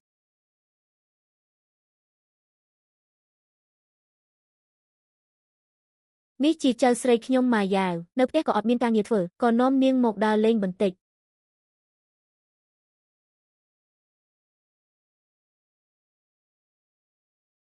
ហាសួស្ដីអ្នកមីងបំហូបនៅមិនទាន់រួចយើងទៅមើលផ្លូវសិនទៅ ខ្ញុំចង់បដូរផ្លូវនេះឲ្យคล้ายជាផ្លូវធំចូលភូមិតើត្រូវការឯកសារអ្វីខ្លះបើមានផ្លូវតូចចេញទៅក្រុងខាងខ្ញុំគ្មានបញ្ហាទេតារាប់ណាប្រជាជនក្នុងភូមិមិនជំទាស់អាចចេញលិខិតអនុម័តបានគ្រប់ពេលខ្ញុំផ្ទាល់គាំទ្រពេញទំហឹងប៉ុន្តែខាងរដ្ឋ See you ឯងធ្វើទៅដោយក្លាហានចុះខ្ញុំបានសន្យាជាមួយហ៊ឺហ៊ួនហើយប្រកាសជាជួយឯងអីចឹងខាងខ្ញុំគ្មានបញ្ហាទេប្រជាជនក្នុងភូមិភាគច្រើនគាំទ្រការសង់ផ្លូវគ្រាន់តែត្រូវកំណត់ចំនួនសំណងប៉ុណ្ណោះចុះភូមិយើងត្រូវចេញលុយប៉ុន្មានសម្រាប់សង់ផ្លូវខាងយើងនឹងជួយឧបត្ថម្ភមួយចំនួននៅសល់ប្រហែល1សែនទៅ150,000 យន់ត្រូវឲ្យពួកអ្នករកវិធីដោះស្រាយដោយខ្លួនឯងបើអីចឹងមួយគ្រួសារត្រូវប្រមូលលុយជាង 2,000 យន់លោកតាថ្លៃ 20% នោះមិនបាច់ប្រមូលពីអ្នកភូមិទេខ្ញុំចេញម្នាក់ឯងនេះហ៊ួនឯងមានលុយច្រើនដល់ថ្នាក់នោះឬបើខ្ញុំនិយាយអីចឹងគឺខ្ញុំមានលទ្ធភាពចេញបានលោកតាបងប្រុសខ្ញុំពិតជាមិនខ្វះលុយទេមានលុយក៏មិនគួរធ្វើជាអ្នកមានហួសហេតុពេកដែរអ្នកទាំងពីរនៅរៀននៅឡើយថ្ងៃក្រោយការរៀនសូត្រក៏ត្រូវការលុយច្រើនបងប្រុសអ្នកមិនដឹងទេចៅប្រុសលោកតាម្សិលមិញរកលុយពីខ្ញុំបានជាង10លានយន់គេមានលុយច្រើនណាស់10លានយន់ទៅពាក្យចាស់ថាបើចង់មានបានត្រូវសង់ផ្លូវជាមុនបើអាចមានអាជីវកម្ម2 3ដែលអាចជួយឲ្យអ្នកភូមិរកស៊ីមានបាននោះកាន់តែល្អលោកអភិបាលស្រុកចង់ឲ្យអ្នកមកវិនិយោគអាជីវកម្ម2 3នៅទីនេះវិនិយោគអាជីវកម្មអ្វីអ្នកក្រុងសង់រោងចក្រវេចខ្ចប់មែនទេអីចឹងសង់នៅស្រុកយើងទៅមិនដែរអ្នកមិនមែនជាប្រធានក្រុមហ៊ុនវេចខ្ចប់ទេអ្នកសម្រេចដោយខ្លួនឯងទៅលោកហ៊ឺនៅតែជាប្រធានក្រុមហ៊ុនគ្រាន់តែដាក់ឈ្មោះប៉ុណ្ណោះបានហើយយើងត្រឡប់ទៅវិញទៅនៅឆ្នាំនេះអ្នកអាយុប៉ុន្មានហើយ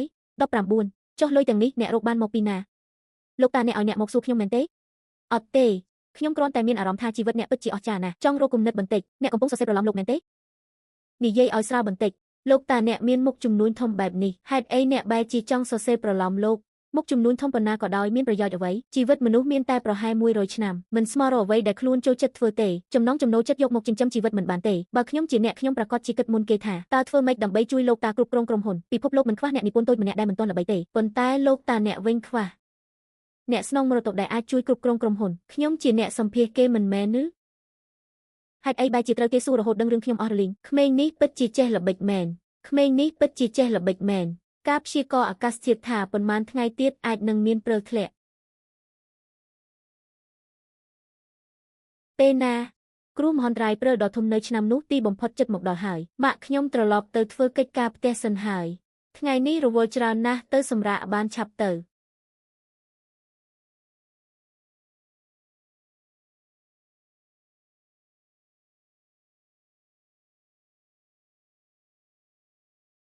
ខ្ញុំកំពុងកាត់អីហ្នឹងទើបតែមួយថ្ងៃមិនបានឃើញនាងខ្ញុំក៏នឹកនាងទៅហើយមិនអាចទៅរួចទេ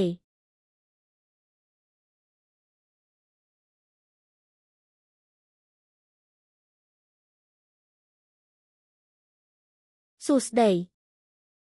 ថៅកែហ៊ឺអ្នកមើលទៅត្រជាក់បន្តិចហើយណាខ្ញុំកំពុងធ្វើកិច្ចការផ្ទះមានរឿងអីពេលថ្ងៃខ្ញុំបានប្រាប់អ្នកហើយខ្ញុំត្រូវការរឿងរ៉ាវពីការចាប់ផ្ដើមអាជីវកម្មរបស់អ្នកដើម្បីរកគំនិតសម្រាប់ការសរសេរខ្លះសួរខ្ញុំមិនស្មើទៅសួរលោកតាអ្នកទេប្រវត្តិជីវិតរបស់គាត់គួរឲ្យចាប់អារម្មណ៍ជាងខ្ញុំច្រើនខ្ញុំពិតជាកំពុងធ្វើកិច្ចការផ្ទះមែនសូមកុំរំខានខ្ញុំអរគុណ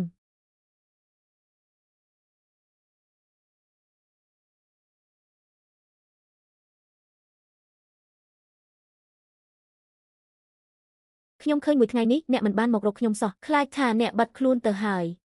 នេះមានន័យថាអ្នកកំពុងបារម្ភពីខ្ញុំមែនទេយ៉ាងណាក៏ដោយអ្នកស្នាក់នៅផ្ទះខ្ញុំជាច្រើនថ្ងៃហើយតើមិនឲ្យខ្ញុំបារម្ភបន្តិចបានទេរកហាងស៊ុបហឹរមួយកន្លែងញ៉ាំទៅថ្ងៃនេះដើរផ្សារមួយថ្ងៃពេញហត់ស្ទើរស្លាប់ហើយអីចឹងបងញ៉ាំបាយសិនទៅឆាប់សួរខ្ញុំមើលថ្ងៃនេះខ្ញុំដើរផ្សារទិញអីខ្លះស៊ីជាការសម្ងាត់ស្អែកបងនឹងដឹងហើយកំពុងជែកជាមួយអ្នកណានឹងញឹមសប្បាយម្លេះស៊ីពេលញ៉ាំបាយកុំលេងទូរស័ព្ទខ្ញុំដឹងហើយមើលបងស្រីខ្ញុំសាច់សប្បាយបែបនេះច្បាស់ជាជែកជាមួយបងប្រុសហ៊ឺហ៊ួនហើយមែនហើយនាងជាអ្នកមករកខ្ញុំជែកមុនទេអីយ៉ាឬមួយបងប្រុសហ៊ឺហ៊ួនដែលល្ងងនោះភ្ញាក់ដឹងខ្លួនហើយពូថាងមើលស្នាមញឹមលើមុខស៊ីមើលទៅលាក់មិនចិត្តទេអូពិតជាកូនស្រីធំពេញវ័យហើយមិនអាចខាត់ចិត្តបានមែនពួកអ្នកទាំងអស់គ្នាទេដែលបង្ខំឲ្យខ្ញុំទៅស្គាល់ហ៊ឺហ៊ួនឥឡូវបែរជាមកចំអកខ្ញុំទៀតហាញ៉ាំបាយទៅញ៉ាំបាយ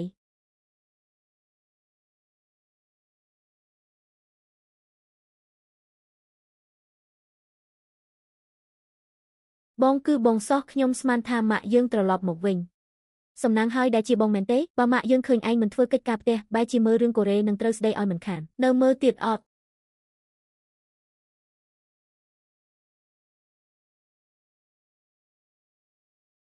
បងថាខ្ញុំមិនទាន់ធ្វើកិច្ចការផ្ទះចប់បែរជាមើលរឿងតែចាត់ទុកថាខ្ញុំមិនខិតខំរៀនទេគ្រាន់តែមើលរឿងបន្តិចប៉ុណ្ណោះវានឹងប៉ះពាល់ដល់ពិន្ទុមែនទេការប្រឡងប្រចាំខែមុនខ្ញុំបានត្រឹមលេខ5លេខ5ក៏នៅតែថាទៀត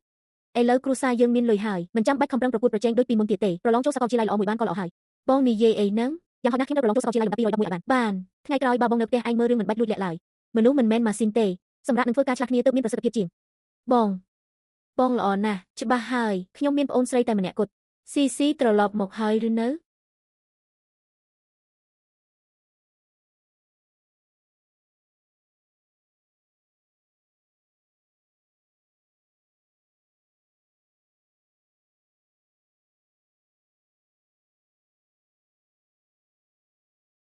នៅមិនទាន់ទេមានរឿងអីដល់ម៉ោងហើយចិត្តដល់ម៉ោងរៀនពេលយប់ហើយបងមិនមែនមានរឿងអីកើតឡើងទេមែនខ្ញុំទូរស័ព្ទសួរមើលហេតុអ្វីឯងមិនទាន់ត្រឡប់មកហឺហួនឡានប៉ាខ្ញុំត្រូវឡានមួយទៀតបុកពីក្រោយទើបតែដោះស្រាយរួចឯងនឹងប៉ាមិនអីទេមែនទេមិនអីទេគ្រាន់តែភ័យបន្តិចប៉ុណ្ណោះមិនអីក៏ល្អហើយប្រាប់ពូថាងឲ្យបើកបរយឺតយប់នេះមិនបាច់មកទេមិនបានទេខ្ញុំថែមទាំងទិញកាដូឲ្យបងទៀតប្រហែលម៉ោង7ខ្ញុំនឹងទៅដល់សាលារងចាំខ្ញុំស្ងៀមណាបានប្រយ័ត្នសុវត្ថិភាពផងបងខ្ញុំយកកាដូមកឲ្យបងម៉ាក់យើងបានប៉ាក់អាវរោមឲ្យពួកគេនេះជាកាដូស្នងបងក៏មានមួយដែរខ្ញុំនឹងនាងហៅបងថាក៏រងចាំខ្ញុំស្ងៀមក៏ផងលើកក្រោយខ្ញុំទូរស័ព្ទមិនអនុញ្ញាតឲ្យលួចស្ដាប់ទេខ្ញុំស្ដាប់ដោយបើកចំហទេតើឈប់លេងសើចទៅស៊ីមិនអីក៏ល្អហើយប្រញាប់ញ៉ាំបាយទៅមួយសន្ទុះទៀតនឹងទៅយឺតម៉ោង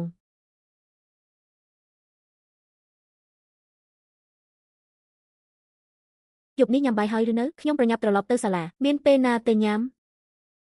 ទៅបងនាំទៅទិញនំប៉័ងចៃដន្យខ្ញុំក៏ឃ្លានដែរថៅកែហឺប៉ារបស់អ្នកទាំងពីរតែងតែយកចិត្តទុកដាក់ចំពោះអ្នកអតីតបែបនេះឬឈប់និយាយច្រើនទៅឬអត់អង្គុយសិនឲ្យខ្ញុំបង្ហាញរបស់មួយឲ្យមើល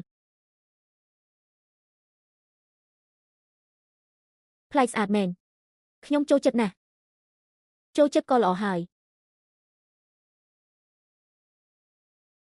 បន្ទាប់ពីស្គាល់គ្នាលើកមុននាងពិតជាបានបង្ហាញភាពរួសរាយចំពោះខ្ញុំដំបូងអារម្មណ៍នាងក៏ល្អដែរយ៉ាងហោចណាស់នាងមិនបានចេតនាប្រឆាំងខ្ញុំគ្រប់រឿងទេរហូតដល់ខ្ញុំនឹងយួន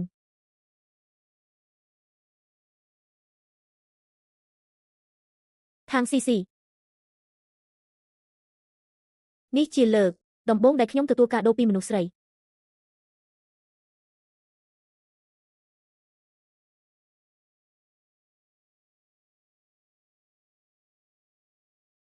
នាឡិកានេះស្អាតណាស់បងស្រីស៊ីជាអ្នកឲ្យមែនទេក៏បាន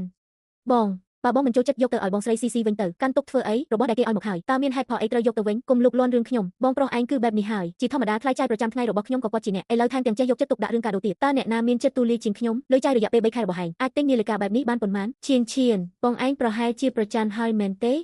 ប្រកាសជាប្រច័ណ្ឌហើយក្នុងរឿងកូរ៉េទូប្រុសប្រច័ណ្ឌក៏បែបនេះដែរនិយាយអីផ្ដេសផ្ដាសខ្ញុំជាបុរសពេញវ័យម្នាក់ខ្ញុំទៅប្រច័ណ្ឌដោយសារក្មេងស្រីតូចម្នាក់ដូចឯងបានយ៉ាងម៉េចចាស់បងជាថៅកែធំធ្វើម៉េចបងនឹងប្រច័ណ្ឌបើនិយាយចេញទៅមុខមាត់បាត់អស់ហើយបែបនេះវិញកាន់តែធ្វើឲ្យរឿងនេះច្របូកច្របល់ទៅ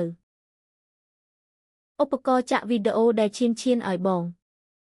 ងស្រីស៊ីល្អណាស់ឈៀនអាចលេងបានតែបន្តិចរាល់ថ្ងៃទេហាមើលដល់យប់ជ្រៅហឺហួនខ្ញុំមើលទៅបងមិនដែលលេងរបស់ទាំងនេះសោះបងក៏មិនដែលចូលចិត្តរឿងគំនូរជីវចលឬរឿងភាគអីដែរឯងគិតថាខ្ញុំដូចពួកឯងជាក្មេងតូចឬព្រលឹងខ្ញុំឥឡូវអាយុ38ឆ្នាំហើយតើខ្ញុំនៅមានអារម្មណ៍មើលរបស់ទាំងនេះទៀតបានយ៉ាងម៉េចធ្វើជាធំណាស់ណាស់តែពេលគាត់ស្ដីឲ្យខ្ញុំក្នុងចិត្តខ្ញុំវិញបែរជាមានអារម្មណ៍ស្ងប់ចិត្តយ៉ាងចម្លែកបើគាត់មានភាពជាងនេះបន្តិចខ្ញុំស្ដាប់បង្គាប់គាត់ក៏មិនអាក្រក់ដែរ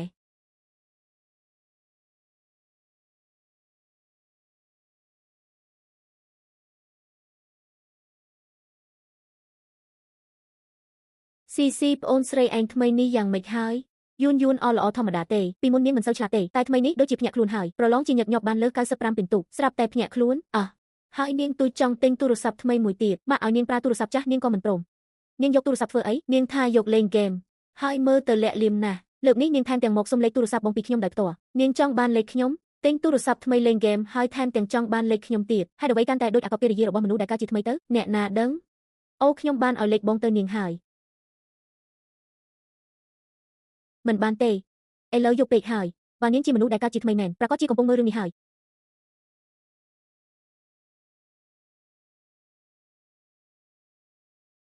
ហឺហួនខ្ញុំលែងអាចទៀតហើយខ្ញុំមិនញ៉ាំសាច់អាំងទៀតទេប្រាប់ឲ្យញ៉ាំច្រើនម្លេះឥឡូវដឹងថាពិបាកហើយឬនៅ ទៅមន្ទីរពេទ្យហនខ្ញុំទៅជាមួយពួកអ្នកដែរម៉ាក់គេងទៅមានខ្ញុំនៅហើយឈៀនអ្នកនៅផ្ទះមើលថែម៉ាក់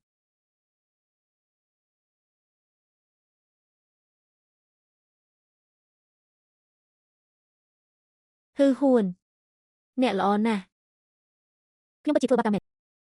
ខ្ញុំមកធ្វើបាបអីខ្លួនឯងទាំងយប់មិនព្រមដេកមកមើលថែអ្នកថ្ងៃក្រោយបើអ្នកឈឺខ្ញុំក៏មើលថែអ្នកបែបនេះដែរហឺហានខ្ញុំចង់ទៅបន្ទប់ទឹកហេតុអីមិនប្រាប់តាំងពីមុន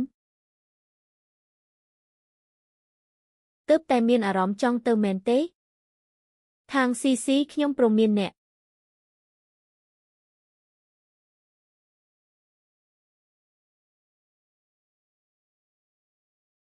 លើកក្រោយហាមញ៉ាំសាច់អាំងទៀតធ្វើឲ្យខ្ញុំមិនអាចដេកបានទាំងកណ្ដាលយប់យល់ហើយហឺហានថ្ងៃក្រោយខ្ញុំនឹងស្ដាប់អ្នកគ្រប់យ៉ាងបើមិនស្ដាប់ទៀតខ្ញុំនឹងវាយគូតអ្នកហើយណា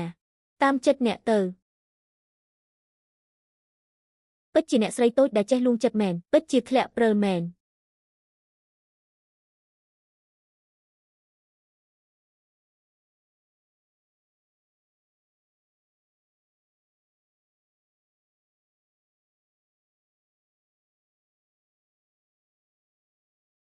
ស្អាតណាស់គ្រូមហន្តរាយព្រើលឆ្នាំ2008ចាប់ផ្ដើមហើយបងស្រីស៊ីស៊ីចុះទៅលេងបោះព្រើលជាមួយគ្នាទៅអ្នកទៅចុះខ្ញុំមិនចូលចិត្តព្រើលទេហឺហានខ្ញុំធ្វើឲ្យអ្នកខឹងទៀតហើយមែនទេអត់ទេខ្ញុំគ្រាន់តែមិនចូលចិត្តព្រើលអស់ជាច្រើនឆ្នាំហើយខ្ញុំមិនចូលចិត្តទេព្រើលស្អាតប៉ុណ្ណឹងតើក្រុមហ៊ុនអ្នកកំពុងជួបបញ្ហាមែនទេក្រុមហ៊ុនដំណើរការល្អណាស់អីចឹងហេតុអីប៉ុន្មានថ្ងៃនេះអ្នកមើលទៅដូចជាមនុស្សបាត់វិញ្ញាណបាយក៏ញ៉ាំមិនអស់ពាក្យសម្ដីក៏មិននិយាយហឺហានតើដោយសារអ្នកមីងលីវមែនទេខាងស៊ីស៊ីអ្នកជឿលើវាសនាទេបើជីវិតនិងការស្លាប់របស់មនុស្សម្នាក់ត្រូវបានកំណត់ជាមុនដោយស្ថានសួគ៌តើយើងខំធ្វើអ្វីទាំងនេះមានប្រយោជន៍អ្វីហឺហាននេះសតវត្សទី21ហើយបើវាសនាមានមែនអីចឹងពួកយើងខំរៀនសូត្រទៅធ្វើអីអ្នកធ្លាប់ពើអំពីឥទ្ធិពលមេអំបៅទេមេអំបៅមួយគ្រាន់តែបកស្លាប់ក៏អាចបង្កឲ្យកើតព្យុះកំបុតត្បូងមួយបានអ្វីដែលអស្ចារ្យបំផុតក្នុងជីវិតគឺអ្នកមិនអាចដឹងជាដាច់ខាតថាថ្ងៃស្អែកនឹងកើតអ្វីឡើយលើโลกនេះគ្មានអ្វីដែលហៅថាវាសនាកំណត់ជាមុនទេនេះគ្រាន់តែជាពាក្យដែលអ្នកបរាជ័យប្រើបោកខ្លួនឯងអ្វីគ្រប់យ៉ាងលើโลกនេះកំពុងផ្លាស់ប្ដូរគ្រប់ពេលខ្ញុំបានត្រឡប់មករស់ជាថ្មីហើយបានផ្លាស់ប្ដូរជីវិតរបស់មនុស្សជាច្រើននៅជុំវិញខ្លួនរួចហើយគ្មានហេតុផលអ្វីដែល3ថ្ងៃទៀតម៉ាក់ខ្ញុំនឹងត្រូវជួបវាសនាដូចជាជីវិតមុននោះទេអ្នកនិយាយត្រូវទៅយើងចេញទៅមើលព្រើ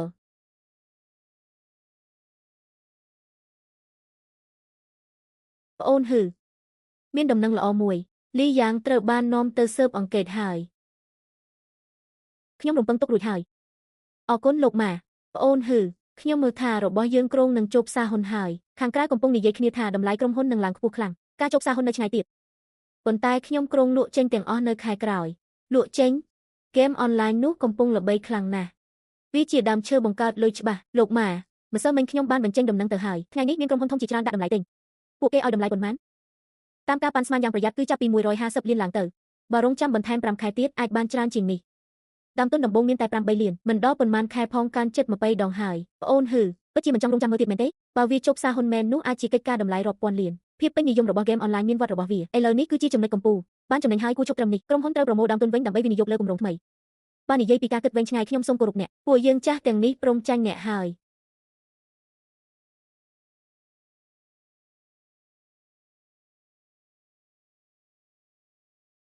ខ្ញុំចាំថាជីវិតមុនក៏នៅប៉ុន្មានថ្ងៃនេះដែរលោកឈៀនម៉ាក់ខ្ញុំនៅឯណាក្រោយញ៉ាំបាយថ្ងៃត្រង់រួចគាត់នៅសម្អាតសាលធំនៅឡើយប្រហែលចេញទៅក្រៅហើយមើលទៅប្អូនហឺអ្នកស្ងប់សិនបងស្រីលីវមានអាយុប៉ុណ្ណេះហើយមិនអាចបាត់ខ្លួនទៅទេគ្មានអ្វីសំខាន់ជាងម៉ាក់ខ្ញុំទេម៉ាក់ទៅណាខ្ញុំទៅផ្សារទិញស្រោមដៃជូនកូននិងឈៀនពីគូអាកាសធាតុត្រជាក់ខ្លាំងពេកចាប់ពីពេលនេះទៅរៀងរាល់ថ្ងៃត្រង់ម៉ាក់ត្រូវនៅក្រុមហ៊ុនហាមទៅណាទាំងអស់លោកចាង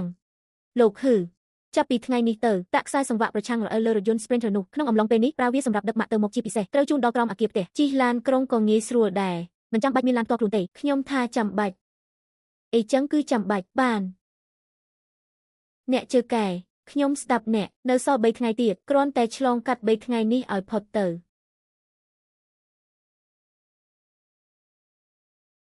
គ្រាន់តែឆ្លងកាត់វាឲ្យផុតទៅបានហើយ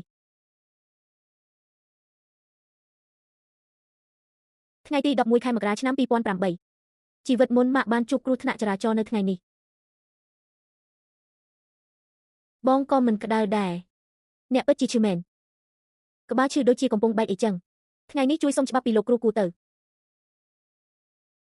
លោកថៅកែហឺធ្វើពុតជាឈឺបែបនេះមិនដូចស្ទីលអ្នកសោះជប់និយាយច្រើនប្រញាប់នាំឈៀនទៅសាលាខ្ញុំនឹងជួយលាក់រឿងនេះឲ្យ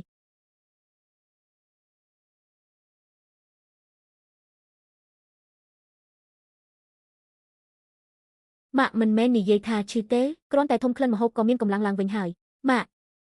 ថ្ងៃនេះផ្លូវមានទឹកកកពេញម៉ាក់កុំទៅក្រុមហ៊ុនអីនៅផ្ទះមើលថែខ្ញុំទៅកុំមកល្បិចនេះជាមួយម៉ាក់កូនដែលកើតចេញពីខ្លួនម៉ាក់ឈឺល្អម៉ាក់មិនអាចមិនដឹងទេបើម៉ាក់មិនទៅក្រុមហ៊ុនបងស្រីហ៊ូម្នាក់ឯងធ្វើមិនទាន់ទេអ្នកជាប្រពន្ធថៅកែយប់នេះនឹងតុបតែងខ្លួនឲ្យអ្នកណាមើលបើខ្ញុំមិនទៅអ្នកក៏ហាមទៅដែរកូននេះចេះតែប្រឆាំងហើយអីចឹងខ្ញុំក៏ទៅដែរអ្នកត្រូវនៅក្នុងការមើលឃើញរបស់ខ្ញុំ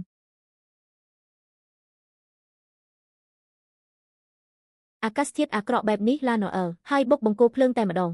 នៅការដ្ឋានសំបីទឹកនិងភ្លើងក៏ត្រូវបានផ្អាកចម្លែកណាស់ជីវិតមុនគ្រោះថ្នាក់បានកើតឡើងនៅពេលនេះ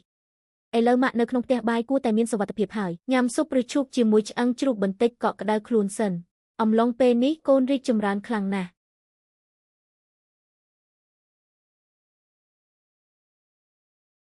បន្តរក្សាសមត្ថភាពនេះទៅការប្រឡងបានលទ្ធផលល្អគ្មានបញ្ហាទេមិនមានបញ្ហាទេលោកគ្រូកែខ្ញុំសូមទទួលទូរស័ព្ទសិនបងស្រីវងលោកស្រីហ៊ីសន្លប់ហើយអ្វីទៅហ៊ីហួនអ្នកទៅណា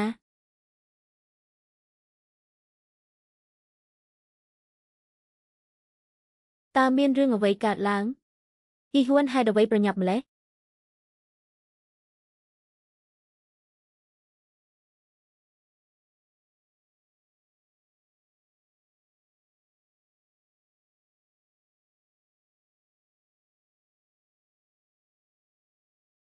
បងថែងម៉ាក់ខ្ញុំយ៉ាងម៉េចហើយសរសៃឈាមបេះដូងស្ទះតែសំណាងល្អបានបញ្ជូនមកទាន់ពេលកំពុងសង្គ្រោះហើយក៏បន្ទោសខ្លួនឯងដែរគាត់ប្រាប់តាំងពីយូរមកហើយថាវិលមុខហេតុអ្វីខ្ញុំមិននាំគាត់ទៅពិនិត្យសុខភាពអូនស្ងប់ចិត្តសិនម៉ាក់អូនមានបុណ្យជួយនឹងមិនមានរឿងអីទេខ្ញុំត្រូវការអ្នកជំនាញកម្ពុជាបើផ្នែកបេះដូងលោកម៉ែប្រហែលមានផ្លូវលោកម៉ែមានរឿងអីជំនួសឲ្យទៅរកលោកម៉ែម៉ាក់ខ្ញុំស្ទះសរសៃឈាមបេះដូងហើយសន្លប់ឥឡូវកំពុងនៅមន្ទីរពេទ្យខ្ញុំចង់សួរថាលោកស្គាល់អ្នកជំនាញខាងនេះទេថ្លៃប៉ុន្មានក៏បានអូនហ៊ីកុំភ័យសិនខ្ញុំស្គាល់គ្រូពេទ្យខាងនេះអ្នកជំនាញក៏មានដែរឥឡូវម៉ាក់អូនកំពុងរំលាយកំណត់ឈាមមែនទេបាទកំពុងរំលាយកំណត់ឈាម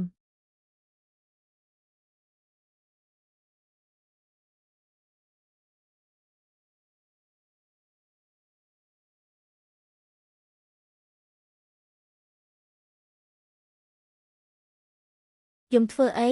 ម៉ាក់នៅមិនទាន់បានឃើញកូនរៀបការនឹងមានកូនផងម៉ាក់មិនចង់ស្លាប់ទេម៉ាក់នឹងបានឃើញហើយម៉ាក់ត្រូវតែរស់ឲ្យបានយូររហូតដល់អាយុ100ឆ្នាំអ្នកជំងឺបានផុតពីគ្រោះថ្នាក់ហើយប៉ុន្តែសរសៃឈាមនៅមានហានិភ័យកកស្ទះក្រោយនេះត្រូវធ្វើការវះកាត់បេះដូងធំមួយលោកគ្រូជួយរៀបចំបន្ទុកអ្នកជំងឺម្នាក់ឲ្យខ្ញុំផងបានទៅធ្វើបែបបត់ចូលសម្រាប់ពេទ្យទៅ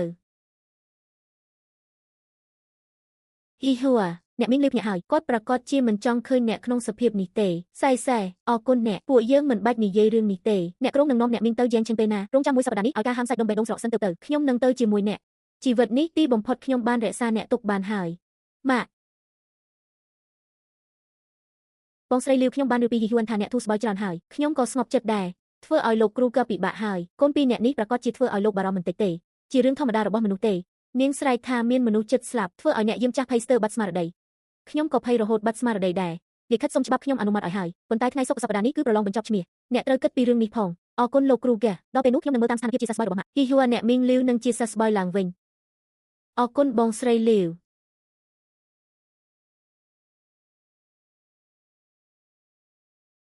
ខ្ញុំស្ងល់របបដំឡូងជ្វាមកហើយចិត្តនាងមិនដាក់ស្គាល់ទេរំខានអ្នកពេកហើយ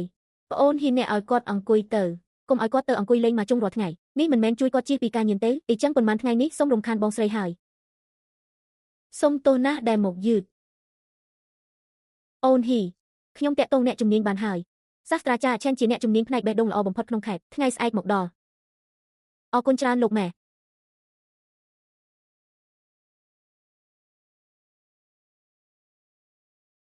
អាឡូល្អណាស់Chill you anyone លេខទូរស័ព្ទអ្នកបញ្ចប់ដោយ1278មែនទេបញ្ចប់ដោយលេខអីឬមួយខ្ញុំគិតច្រើនពេកមែនទេបើនាងជាអ្នកដែលបានកើតជាថ្មីនាងគ្មានហេតុផលមិនស្គាល់លេខនេះទេមិនទាន់ដេកទេមែនទេ you anyone ចូលដេកឆាប់ទៅ Huan Huan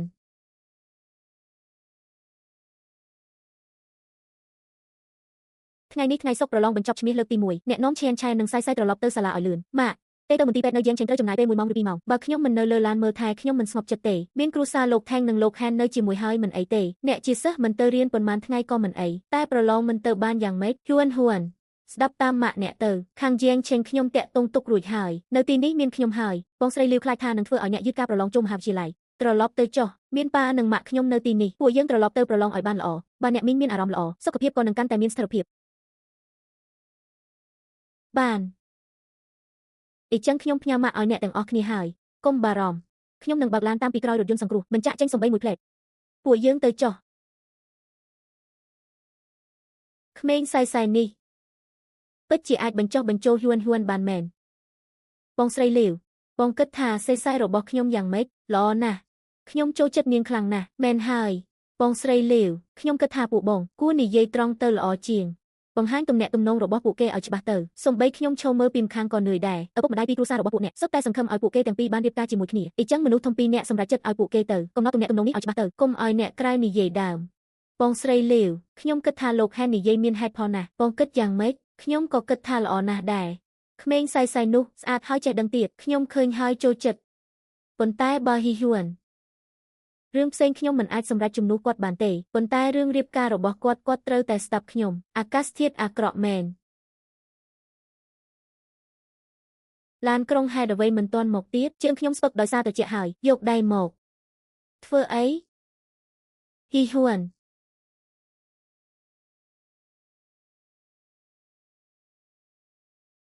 អ្នកធ្វើអី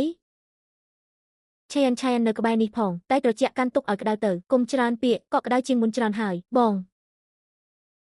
ងស្រីសៃសែពួកបងអាចគិតពីអារម្មណ៍ខ្ញុំបន្តិចបានទេដៃបងស្រីសៃសែចិត្តក៏ខូចហើយ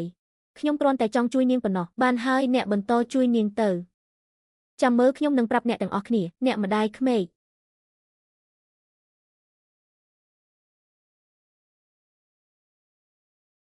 តែពេងតែដំបូងនេះខ្ញុំសូមជូនអ្នកអរគុណអ្នកឪពុកក្មេកពេញមួយផ្លូវនេះអរគុណអ្នកទាំងពីរដែលបានមើលថែធ្វើឲ្យចិត្តខ្ញុំស្ងប់ច្រើនណាស់បាក់លោកពូថេងការហៅគ្នារបស់អ្នកទាំងពីរមិនលឿនពេកហើយទេបងនេះជាករណីបានប្រយោជន៍ហើយនៅធ្វើជាមិនដឹងទៀតម៉ាក់យើងនិងលោកពូថេងគិតដូចគ្នាដោយចៃដន្យឲ្យទេហ៊ួនអ្នកនឹងសេសមានទំនាក់ទំនងល្អចិត្តស្និទ្ធបែបនេះពាក្យថាអ្នកម្ដាយក្មេកនេះខ្ញុំនិងលោកថេងចង់រយូរហើយហ្វេនអ្នកនៅទីនេះនៅឡើយអ្នកនៅធ្វើជាស្រីសុភាពទៀតហើយឬបានប្រាប់ខ្ញុំអស់ហើយនាងប្រាប់អ្វីនៅចំណតឡានក្រុងមួយក្នុងទីប្រជុំជនស្រុកខ្យល់ត្រជាក់បក់យ៉ាងខ្លាំងមានម្នាក់ចាប់ដៃបងហើយដាក់ចូលហោប៉ៅខ្លួនឯងភ្លាមថែមទាំងនិយាយថាគ្រាន់តែចង់ជួយនាងអីយ៉ាអ្នកនេះចាប់ពីពេលនេះប្រាក់ចាយពាក់កណ្ដាលហេ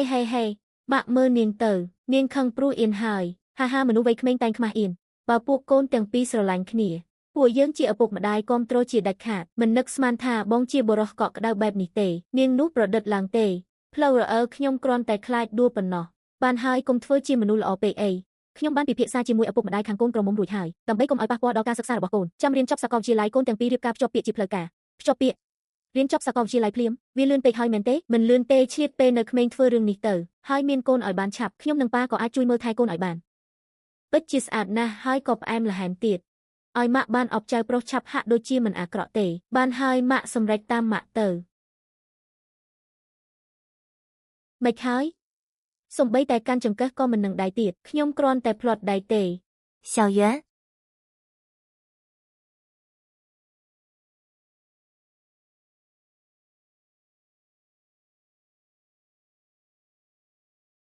អ្នកក៏បានរស់ឡើងវិញដែរមែនទេ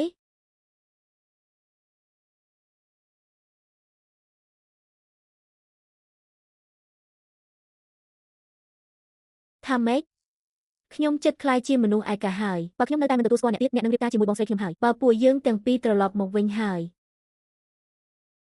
ហេតុអ្វីមុននេះអ្នកគេចពីខ្ញុំហើយមិនព្រមទទួលស្គាល់ខ្ញុំព្រោះខ្ញុំមិនហ៊ានអ្នកនៅចាំទេថាពួកយើងស្លាប់ដោយរបៀបណាផឹកស្រារួចសន្លប់បាត់ការចងចាំខ្ញុំតែងគិតថាវាជាឧបទ្ទហេតុមិនមែនជាឧបទ្ទហេតុទេគឺជាឃាតកម្មថ្ងៃនោះពួកយើងទាំងពីរត្រូវគេដាក់ថ្នាំមួយដេកបន្ទាប់មកក៏ខ្ញុំចាំថាពេលនោះពួកយើងទៅលំហែកាយនៅមាត់សមុទ្រនៅជុំវិញសុទ្ធតែជាមនុស្សជិតស្និទ្ធបំផុតមិនអាចទៅរួចអ្នកគិតមើល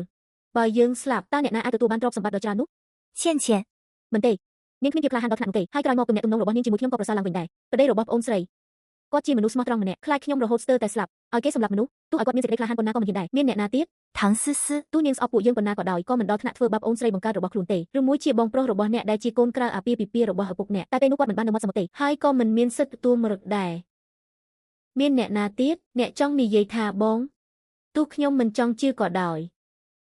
ប៉ុន្តែឪពុកម្ដាយខ្ញុំពិតជាអ្នកទទួលផលធំបំផុតមិនអាចទេបងមានចរិតស្លូតបូតហើយស្គាល់ខ្ញុំជាង10ឆ្នាំហើយទោះនិយាយដូច្នេះក៏ដោយក្រៅពីនេះយើងហាក់ដូចជាគិតមិនឃើញអ្នកផ្សេងទៀតទេមិនថាជាជីវិតមុនឬជីវិតនេះទេនាងស្គាល់ខ្ញុំមិនយូរប៉ុន្មានក៏ប្រញាប់រៀបការកូនស្រីឲ្យខ្ញុំរៀបការកូនស្រីឲ្យខ្ញុំក្នុងជីវិតនេះពេលជួបខ្ញុំនៅមិនទាន់មានបានទេដូច្នេះនាងប្រហែលជាមើលឃើញសមត្ថភាពរបស់ខ្ញុំចំណែកជីវិតមុនវិញ